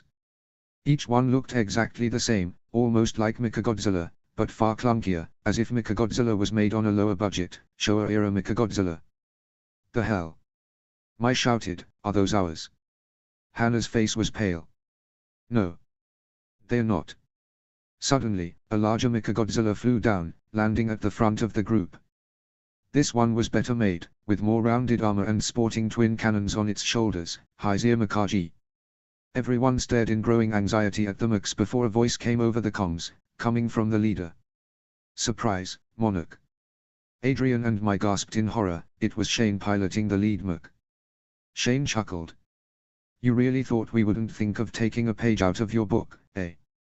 Granted the Kaiju sisters don't have the resources you do, but these mechs are armed to the teeth and ready to tear this place apart unless you give us one thing." Hannah cautiously went to the comm station and replied, "What is it you want?" "Simple. I'm told you're housing a boy there who's part Kaiju. The sisters want him brought to them. They got something quite spectacular planned for him. Turn him over and this place goes unharmed." The room was silent for a moment. Suddenly, Adrian stormed over to the comms, his tone furious. "Shane, you absolute son of a bitch." Shane's voice held a twinge of surprise. "Adrian. That you, mate? I assume Mai's with you." "Piss off, Shane." Mai shouted from across the room. It was unclear whether Shane heard it or not. "If you think I'm trusting anything you say," Adrian continued, "you're dead wrong. I did what needed to be done. You were a problem I needed out of the way." This made both Adrian and Mai angrier, with the former leaning down towards the microphone. "You want boy? You gotta go through me." There was some nervous discussion among the others in the control room, and even Hannah looked uneasy, but Adrian and Mai were firm. It was clear no one was changing their mind. "Let me guess," Shane said, "with your shiny new mech." Adrian grinned. "You bet. It's not joke either." Hannah leaned over to Mai. "But Mechagodzilla." Mai cut her off. "Shane doesn't know that." However, it didn't seem like Shane cared if this was the case or not. "Well, guess I won't let you get into it then." The connection cut out before the army of smaller Mechagodzillas raised their arms, prepping their missiles built into their fingers. Everyone in the control room began panicking as Hannah ordered the blast shields to activate over the base, shielding them. She then turned on a personal radio. "Otaki, get Jet Jaguar up and ready.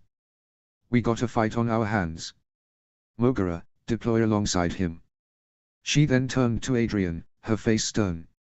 "I wanted to solve this diplomatically, but looks like you've left us no choice."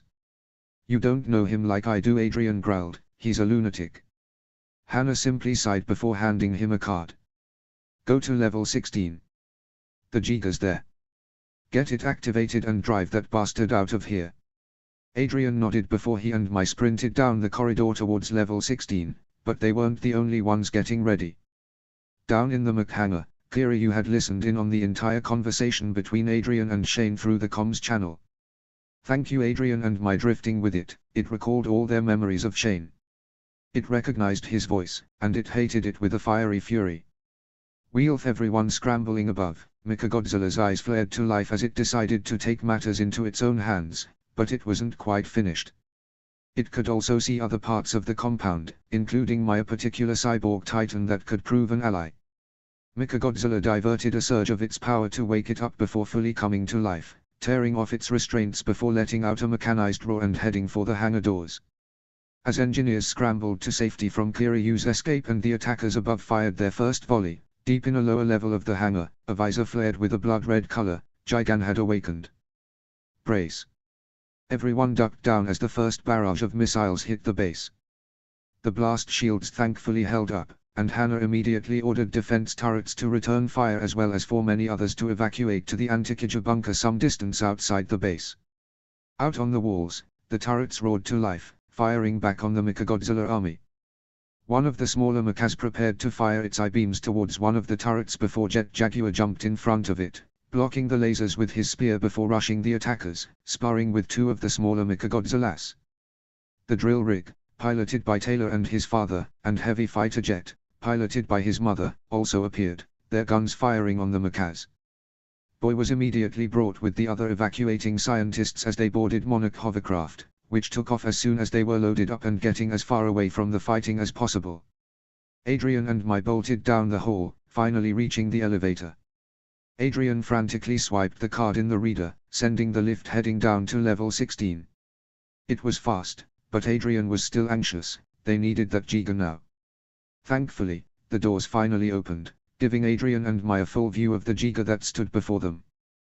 They were in a hurry, but even they took a few moments to gaze in awe at the reborn legend standing before them. Once those few moments were up, however, the two bolted for the cockpit. Back outside, Jet Jaguar was partying blow after blow from the mechas. Suddenly, the lead Mechagodzilla blasted Jet Jaguar in the back with its laser cannons, sending the robot sprawling. Shane scoffed from inside the mecha's cockpit. "Pathetic." Suddenly, another blast rocked the mech as the jet passed by, but then something else happened. It landed on the ground, allowing the rig to drive into it, but instead of crashing, the two merged, combining and transforming into a different robot with an unusual shaped head and drill hands, Mogura. Taylor looked at his father in shock at what had just happened, but his father simply chuckled. Pretty cool upgrade, huh? Shane glared at the new mech and prepared to face it, when suddenly new alarms began going off. Mogura and the lead Mechagodzilla looked in its direction at the hangar doors only to see them pried open as a very pissed-off Kiryu emerged, letting out a mechanized roar. Relieved at first, Taylor attempted to contact the pilots inside, but nothing responded. "I don't think that's gonna work, kiddo," his dad gasped. "Look closely." Taylor did so, and realized what was up. Kiryu was moving differently, more bestial. His eyes then widened in horror as he thought back to what Hannah had told Adrian and Mai. Kiryu was truly alive now.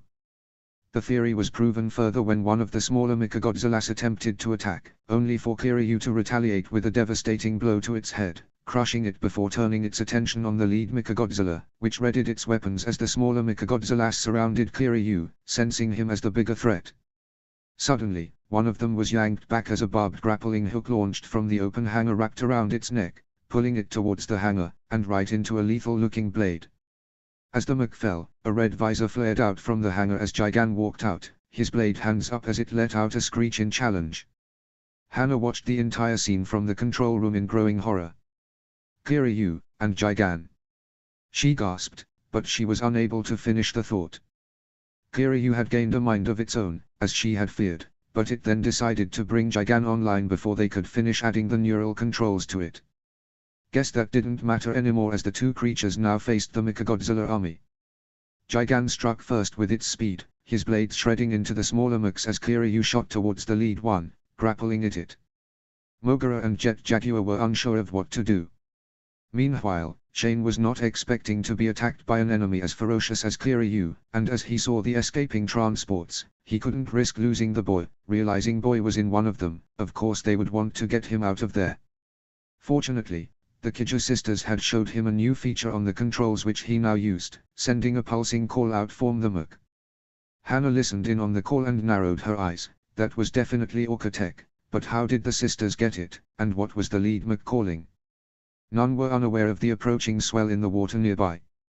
Suddenly, Mogura was wrenched back by a gripping claw as a tail-like appendage appeared from the water, followed by a lizard-like Kaiju called Otachi.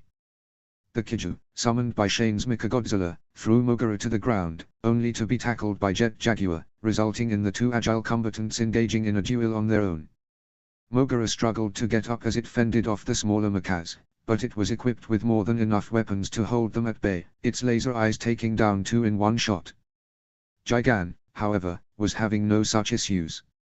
He had become a black and silver gladiator, slicing the smaller mechas to ribbons while taking missile after missile, screeching in defiance. Shane's mecha had managed to get back up, only to be met with another charged punch from Kiryu, who showed no signs of letting up his assault. As the battle continued, the only one who seemed to have much luck was Otachi, who managed to get its tail around Jet Jaguar's body, immobilizing him as it went in for a bite to the head. Suddenly, a lancing blue bolt of energy struck Otachi in the side, releasing its grip on Jet Jaguar and sending it sprawling. Angered, the Kaiju got back onto its feet to size up the newcomer. "Shane," boomed a voice. Both Shane and Kiryu stopped their fight, alerted by the voice and turning to see a massive blue Giga that sort of resembled a night walk out of the broken hangar doors. The reactor on its chest glowed with an orange hue as it got into a fighting position, a deep booming siren coming from it. Shane gasped. "Impossible." From the cockpit of Mogura, Taylor and his parents looked over, the former looking on in complete shock. "Is that? No, I can't be." But it was. The Giga standing before them now had come back from the dead. Gypsy danger. Adrian and Mai stood in Gypsy's cockpit, their movements synchronized in the same fighting stance. Mai looked over to Adrian. Thanks to the drift, she could sense he was still reeling from piloting Gypsy. "You good?" Adrian nodded. "Just never thought I'd live to be in such a legend." Mai chuckled. "Well, save your enthusiasm for later, we got bigger problems." Adrian knew she was right. "Let's get this son of a bitch." He returned his attention to Shane's mecha, shouting through the comms, "Try picking on someone your own size." Shane made no reply, but the mech lowered its gun, preparing to fire. "Adrian." Mai started. "Yeah, I see it," he shouted back, "let's close the gap." Gypsy then lunged forward, its arm raised. As it got closer, its elbow rocket then began firing up before launching the fist straight at the macaque, catching it full in the face and sending it crumpling back. Both Shane, as well as Gypsy's pilots were surprised by how fast this happened. It seems Gypsy was not only rebuilt, but also improved significantly. Hell yeah. Adrian chuckled before one of the smaller macaques fired its finger rockets, catching the Giga in the side. Mike grunted from the impact. Gah. We're not done yet. Gypsy turned to the side, firing a shot from its plasma cannon and catching the smaller Mac right in between the eyes. As it fell, Shane's Mac managed to get back up, grabbing Gypsy's arm in its jaws. It did little against Gypsy's reinforced armor, and the Giga shook it off before beginning to throw punch after punch at its enemy, causing Shane's macaque to stagger backwards from the impacts. Shane grunted in anger at the controls. Damn, you too. Adrian chuckled. Looks like we made him angry. Good, I replied, let's keep it that way. Meanwhile, Kiryu had moved his attention back to the smaller macaques, and he and Gigan fought back to back, both firing their laser weapons with lethal precision. Mogura and Jet Jaguar continued facing off against Otachi, with Mogura's firepower preventing the kaiju from getting too close. Back in the control room, Hana Sir Izawa and the other Monarch technicians that remained in the base watched the battle unfold. Hana could see that the battle had intensified almost a bit too much, and prepared to order the remaining people to evacuate as well. Suddenly, another booming roar echoed, but this one sounded more natural. Otachi was the first to respond, diverting his attention away from Mogura and Jet Jaguar, only to have Ridgejaw plow into its side, its circular lower jaw immediately slicing away at the kaiju's flesh. Pained and angered, Otachi lashed out with its acid spit, but the majority covered the attacking Titan's armored back, and did little aside from reveal another weakness. Otachi then lashed out with its tail, wrapping it around Ridgejaw and tightening with all its strength, only for Jet Jaguar to sever the tail with his spear. At this point, the kaiju could see it was outnumbered, and unfurled its wings flying into the air, but Gigan wasn't giving it the luxury of escape. Raising one of his arm blades, Gigan launched his barbed wire grappling hook, which wrapped around Otachi and threw it back to the ground before racing up and dealing a swift strike with his blade, severing the kaiju's head before it even had a chance to recover. At this point, very few of the smaller Mechagodzillas remained, those that were flew off in retreat, some of them getting shot down by Kiryu and Gigan, and Shane's was beaten and damaged from Gypsy's onslaught. Shane stared daggers at Gypsy, knowing Adrian and Mai, the two people he had trusted the most, had not only betrayed him, but now defeated him. You think this is over, he growled, the sisters will just keep coming until they get what they want. Gypsy stood over him, its arm cannon raised. Let them. Adrian shot back, we'll be ready. Shane said nothing for a few moments, but then growled. Till we meet again. His Mac turned to fly off, but Kiryu, in its hate towards him, pulled the Mac back down, pounding it with charged punches before staring it right in the eyes. From the cockpit, Shane stared directly into Mechagodzilla's eyes, and he could feel the hate. Immediately, he knew what was coming. Oh, gee.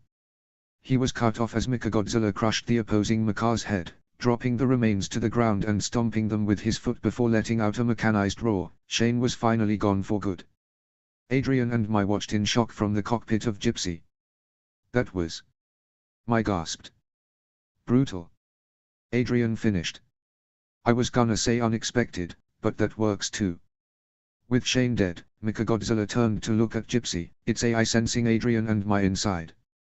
Gypsy remained on edge, only for Mechagodzilla to simply nod in acknowledgement before turning and walking off. Surprisingly, Gigan followed him, with the two titans disappearing into the smoke. Adrian contacted everyone else over the comms. Is everyone okay?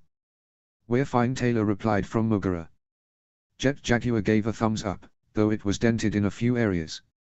As for Ridgejaw, it diced up Otachi's carcass a little bit, just to be sure the kaiju was dead.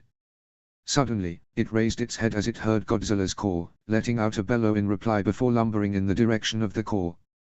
Hana replied to Gypsy from the control room. We're a bit shaken, but this base was designed to withstand such assaults. The evacuation went as planned, so boy is safe. Hold up, said one of the technicians, something's wrong. One of the transports isn't responding.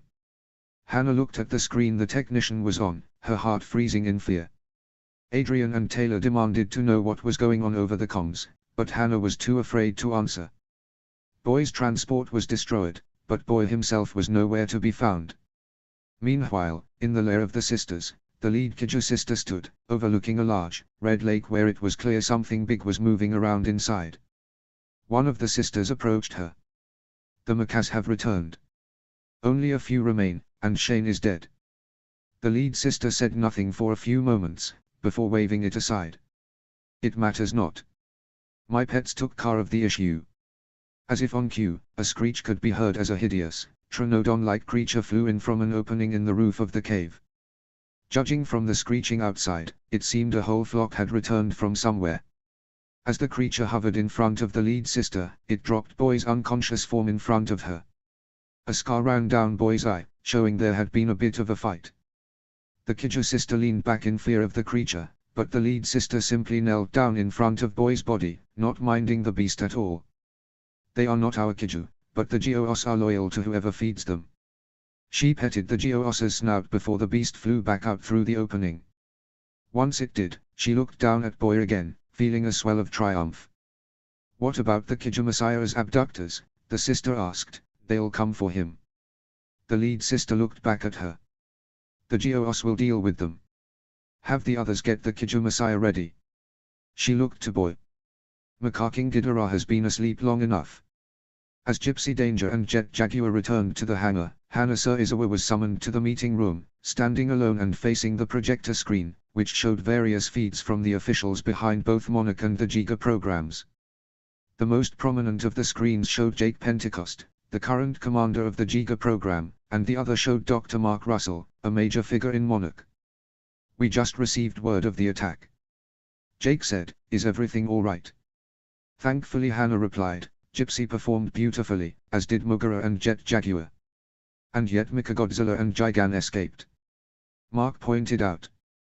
It was unexpected, Hannah admitted, but they are on our side. I believe they are no threat. Mark didn't seem convinced. How so? Mechagodzilla had bonded to two of our pilots before it developed sentience, and it seems to share the same memories because of it, so it sees our enemies as its enemies. As for Gigan, for the moment, he seems to be following Mechagodzilla's lead, since it was Mechagodzilla that woke him up. Where are they now? One of the officials asked. Hannah sighed. We don't know. Last our trackers could see they were heading inland before their signals went out. It seems that Mechagodzilla has disabled his tracker. Mark seemed concerned, but Pentecost cut him off before he could say any more. It doesn't matter if they pose no immediate threat. What matters is what we decide to do now. The kaiju boy you told us of is now in the grasp of the sisters, though what for, we don't yet know. There's more. Hannah chimed in. Godzilla and Kong have joined forces, and the continent is seeing more titans arrive every day. He's preparing for something. Mark nodded in agreement. I've noticed. Manda and Tiamat have recently been seen heading toward your area, but they are not making landfall, instead sticking to the coastline. This caught Pentecost's interest. You think they are preventing more kaiju from coming in? No, I think Godzilla's setting a trap, sealing the kaiju in so he and his army can rip them apart. He obviously knows something we don't, and if Kong's involved, then things just got a lot more serious. They are preparing for all-out war. A Giga program representative from Japan then spoke up. Perhaps it's time to use our new weapons. This caught Hannah off guard. What weapons? Jake Pentecost sighed, his face a bit grim. It's nothing you need concern yourself with. All you need to know is we've been developing a new type of Giga. Mark grunted. The only downside is that they are owned by the military, which means they are gonna be real pains in the ass. Hannah thought over their current situation. Well, I suppose I will take any help I can get at this point, but I'll do what we can. Jake Pentecost seemed satisfied by this. Good. Just make sure that whatever the sisters have planned for that boy, do not let it happen. Good luck. Hannah nodded her thanks before the screens turned off, signaling the meeting had ended. Just then, Madchen burst in through the doors, holding a tablet. We got a problem. She told Hannah, showing her the screen. It only confirmed what Pentecost had said, a Category 6 kaiju had been detected in a canyon some miles out. A Category 6, she exclaimed, but Madison's visible concern didn't let up. Not just that, she corrected, showing a red cloud approaching Breacher. As Hannah read the second reading, she blanched, recognizing the signature all too well. She had seen it once before in Isla del Mara. But what was it doing here? Hannah realized the situation had just gotten a whole lot worse. "Is Gypsy ready for redeployment?" she asked. "I'm not sure," Madison admitted. "Well then, figure it out. We need to get someone over there now." The pure fear was evident in her voice, and Madison knew why. Immediately, she ran out of the room to see if Gypsy was ready. Out in the canyon, Breacher simply lumbered on its way.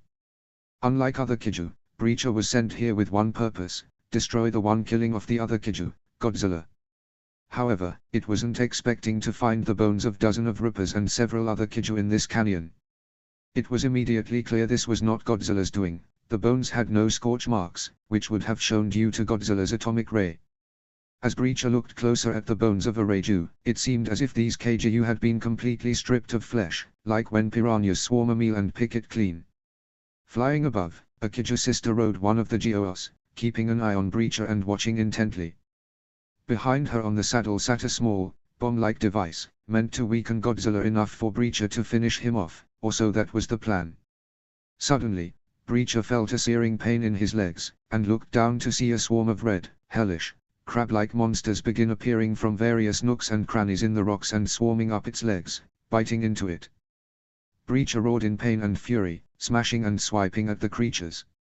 Hundreds were crushed or killed, yet hundreds more still came. Some distance away, Gypsy crouched behind a rock formation at the top of the cliff as it watched. Inside the cockpit, Mai and Adrian looked on in relative shock. "I've never seen anything like that." Adrian gasped. "There was no record I had seen of a swarm like that." Hannah replied over the comms, "That's because this was kept strictly off book. These creatures mutated in the seas that had been ravaged by the military's oxygen destroyer. They can survive without oxygen, but we're admittedly not sure of their full capabilities." "Oh, wonderful," Mai sarcastically remarked. "So what do we do?" "Just stay hidden and continue reconnaissance. Do not engage unless absolutely necessary." "Look!" Adrian suddenly shouted. In the air, the kaiju sister had begun activating the device. It seemed that it was try and save Breacher now so he could have a chance against Godzilla, or have him get swarmed by these new creatures. Gypsy instinctively ducked behind the rocks as the sister dropped the weapon, which went off with a blinding blue flash the second it made contact with the ground. The resulting explosion sent a shockwave throughout the whole canyon, but Gypsy was barely affected thanks to its cover.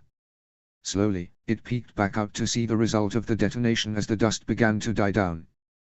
Breacher still stood, a bit phased, but unharmed. The red creatures were nowhere to be seen. The sister breathed a sigh of relief, before telepathically signaling Breacher to continue its advance. "Well, that was different," Mai said. "Yeah," Adrian agreed. "The sisters really are desperate." Mai nodded. "We should get out of here." Gypsy turned to leave when its sensors suddenly started going crazy, picking up a new energy surge. Breacher also seemed to sense this, turning back to the place where the swarm had attacked him and seeing a red cloud begin to swirl, golden lighting flickering across it as the sound of crunching shells and flesh could be heard from within. Not even the kaiju sister knew what was about to happen, but she soon realized that the bomb she dropped to kill the swarm inadvertently made things a lot worse. As the red cloud expanded, a massive, demonic, red wing appeared, followed by another, all as the silhouette of a massive creature formed. The creature then flapped its wings, dissipating the cloud and revealing its full form. Both Gypsy's pilots as well as the kaiju sister gasped in utter horror at the monstrosity they saw now. It matched Breacher in height, and was covered in thick, red plates of natural armor. Its arms and legs were bulky, but powerful.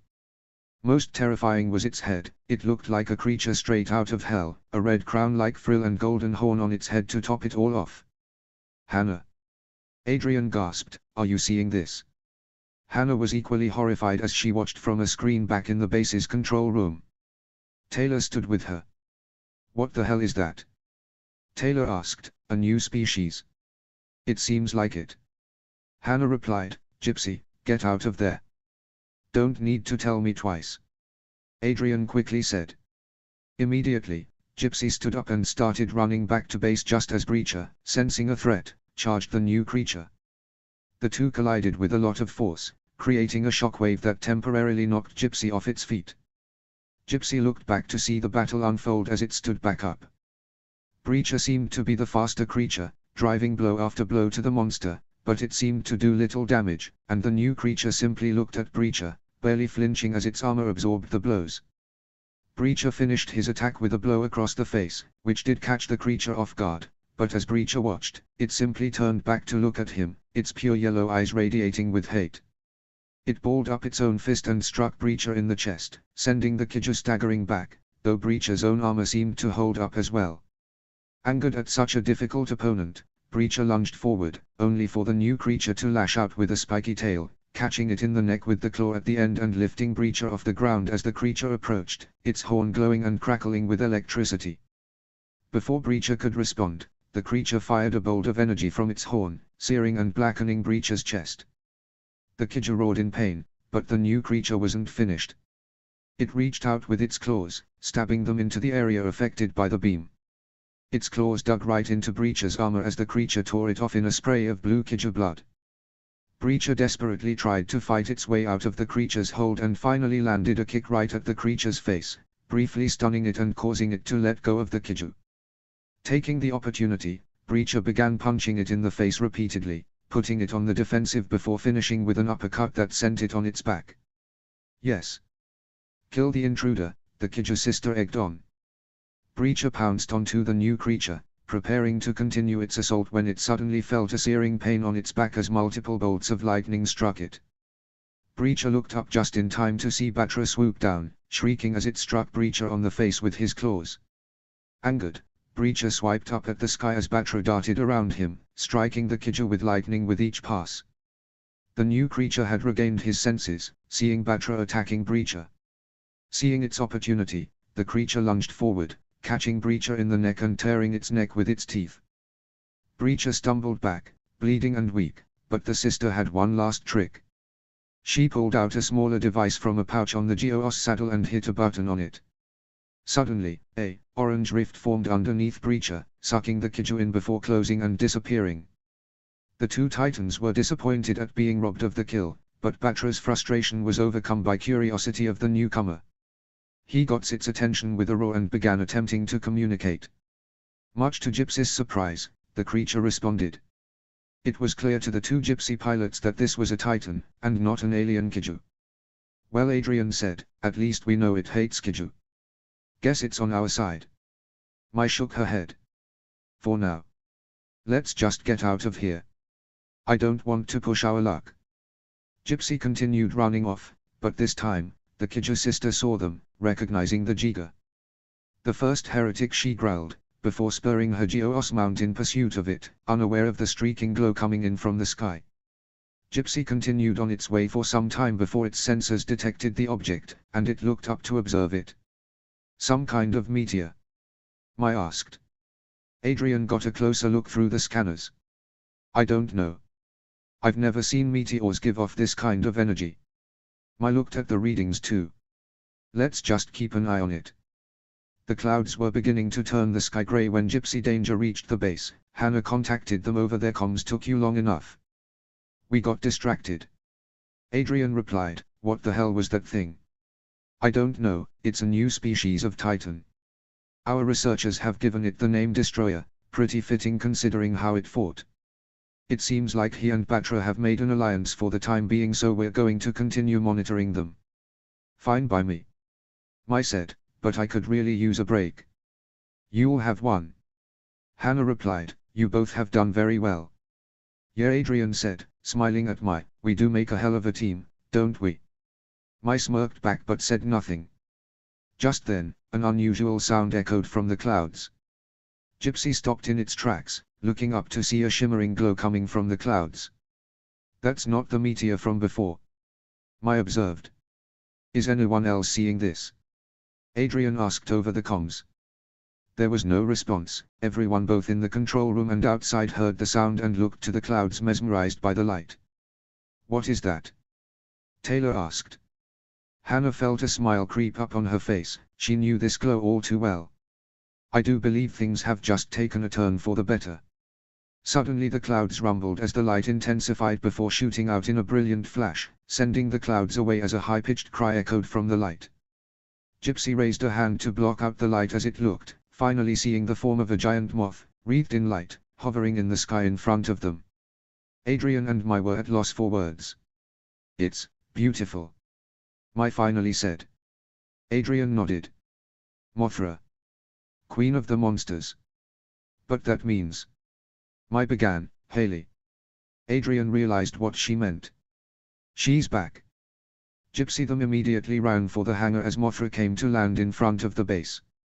A few minutes later, Adrian and Mai were able to leave the Giga as it docked and ran out to the helipad, where Taylor already stood, watching as Mothra, having dimmed her light considerably, lowered her head for Haley, followed by the twins, to disembark. Haley immediately ran to Taylor and embraced him. Been a while, sis, Taylor chuckled before looking up at Mothra. So that's her. Haley nodded. She's gonna help us protect boy. Adrian cringed. Yeah, about that. Haley then looked worried. What happened? Taylor nervously rubbed the back of his head. Let's just say a lot happened while you were gone. Haley paced the deck, her face growing more nervous as Adrian and Taylor explained everything that had happened while she was on Infant Island. Once they had finished, she remained silent, but her face showed she had become very afraid. Taylor attempted to comfort her, putting a hand on her shoulder. Haley, I know this may be a lot, but... Haley pulled her shoulder away, glaring at him. You were supposed to protect him. Taylor put his hands up defensively.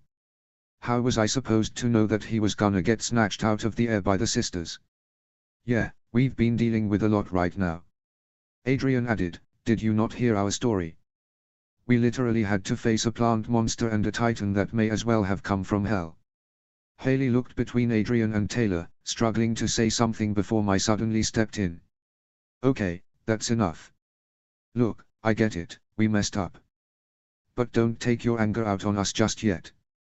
We can still track Boy and rescue him before anything happens.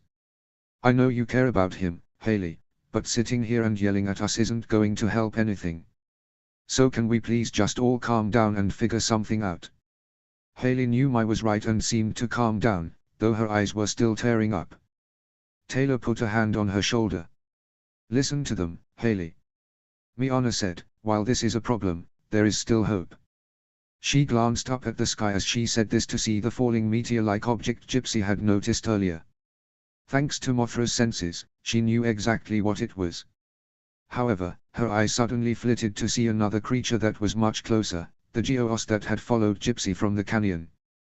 Mothra also noticed this too, and the others on the helipad were startled as Mothra suddenly turned away, letting out her cry before her eyes and antenna flared blue. The Kaiju sister riding the Geoos saw this and turned the creature to attempt to escape, but it was too late. A split second later, a blue beam of energy fired from Mothra's antenna, striking the creature in the chest and sending it and its rider hurtling to the ground. While Adrian was surprised, he noticed the blue beam was slightly similar to what he saw Godzilla use in the fight against Biollante. While it was less intense, it still seemed very powerful. Did both creatures draw power from a shared energy source? He would have to ponder this more later. Ah, what was that? Mai asked. We were being watched, Miana replied, it is handled now. Suddenly, Madison burst out onto the pad, a bit out of breath as she ran the whole way.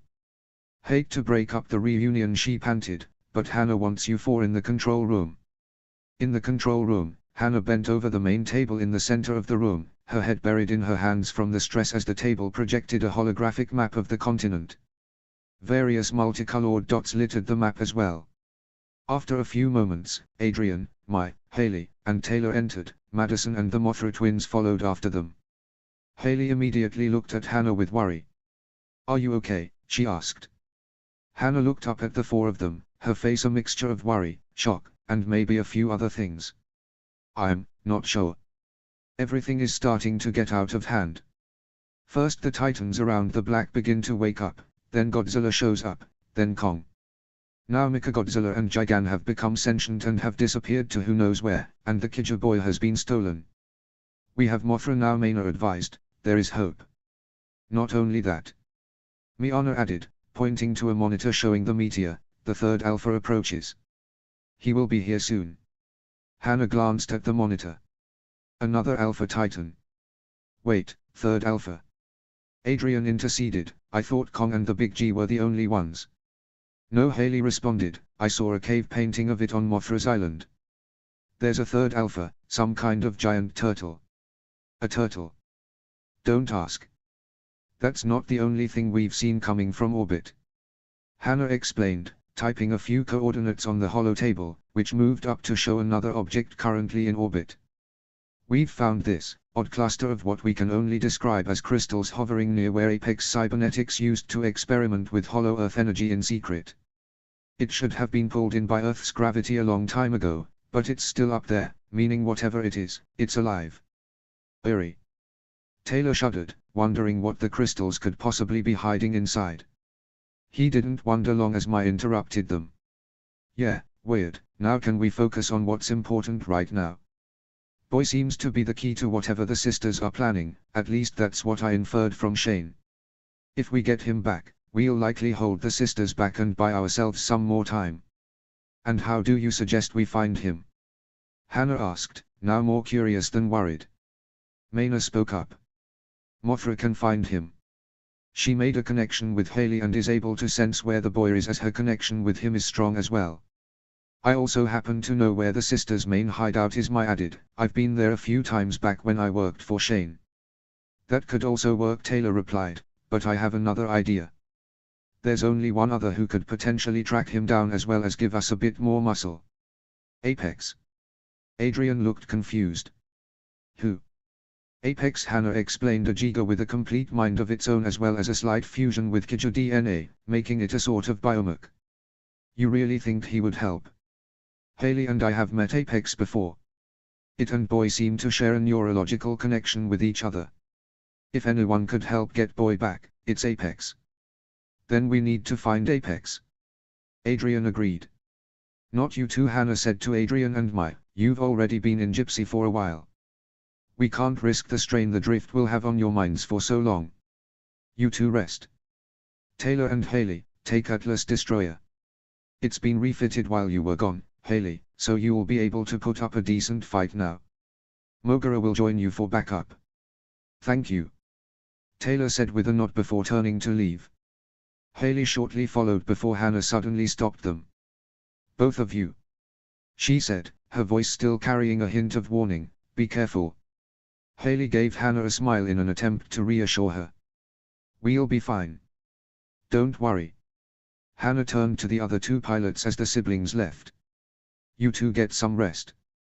We'll keep you updated. Mai nodded her thanks before the two left, neither one saying a word. Hannah saw it coming. She could tell that both of them knew the gravity of the situation and wanted to fight, but Hannah knew they needed to rest if they were to be at peak condition for when the real fight came. Minutes later, Atlas and Mogura, still in robot form, trudged across the desert as they approached Apex's last known location, a Kaiju graveyard in the middle of a wide canyon. You kids doing okay over there? Ford asked over the comms. Haley rolled her eyes in amusement. Dad, that's the 5th time you've asked. We're fine. Hey, I'm just wondering. It's amazing how well you two seem to pilot that thing. It took some practice. Taylor admitted, but we're doing better now. Though personally, I'm curious to see how Professor Otake's upgrades will hold up on this. Taylor and Haley had been briefed on the upgrades before they left. Atlas now packed a heavy plasma cannon on its standard arm. As for the arm Apex had given it, that had been left untouched as the chain whip was a useful weapon on its own. I think we'll be finding out soon. Brenner said as Mogura stopped and pointed out ahead of it. Atlas followed its gaze to the canyon right ahead. Kaiju corpses in various states of decay littered the canyon floor. Both teams had seen this before, but they couldn't deny it was still very disturbing to see. Well, looks like Apex has been staying here for some time. Brenner continued, we should be careful. The two Gigas cautiously descended into the canyon below, looking at what was left of the Kaiju around them. I don't get it, Haley said. Apex kills kaiju to consume them. Why would he leave so many bodies like this? Maybe he wanted leftovers. Ford suggested. You, really, Dad? Haley cringed. Ford's laughter came over the comms before Brenner spoke up. Yeah, he really hasn't changed much in the humor department. The four shared a brief laugh. It reminded them of the days before the black, how close they were then. Things would have been nicer if the war hadn't happened. Suddenly, Atlas's radar alerted them to something up ahead. The two Mechs stopped, looking out to see a red, humanoid figure crouched over one of the Kiju's corpses. Apex. It had to be. Okay, kids, let's take this easy. Ford said. Relax, Dad, Taylor said as Atlas stepped forward. We've met Apex before, he won't hurt us. Be careful, Brenner warned. As Atlas got closer, Apex became aware of their presence, turning around to see them and standing up. Seeing the arm, it immediately recognized it as the same Jiga it had helped earlier. The same one its friend was with. As soon as Atlas got close, it motioned for the Jiga to stop before sending a blue beam of light from its eyes, connecting it with Atlas and adding itself to the pilot's drift. Haley and Taylor expected this. What they did not expect was for Apex to suddenly speak in their minds. I remember you too, his voice came out deep but clear. Taylor gasped, wait, you can talk? In a way. I use this connection to speak with you. You are the ones who found my little friend.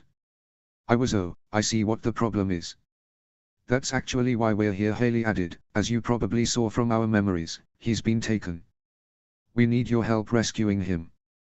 There was silence between the two, and Mogura considered intervening, when Apex suddenly smacked his fist into his open palm in a fighting gesture.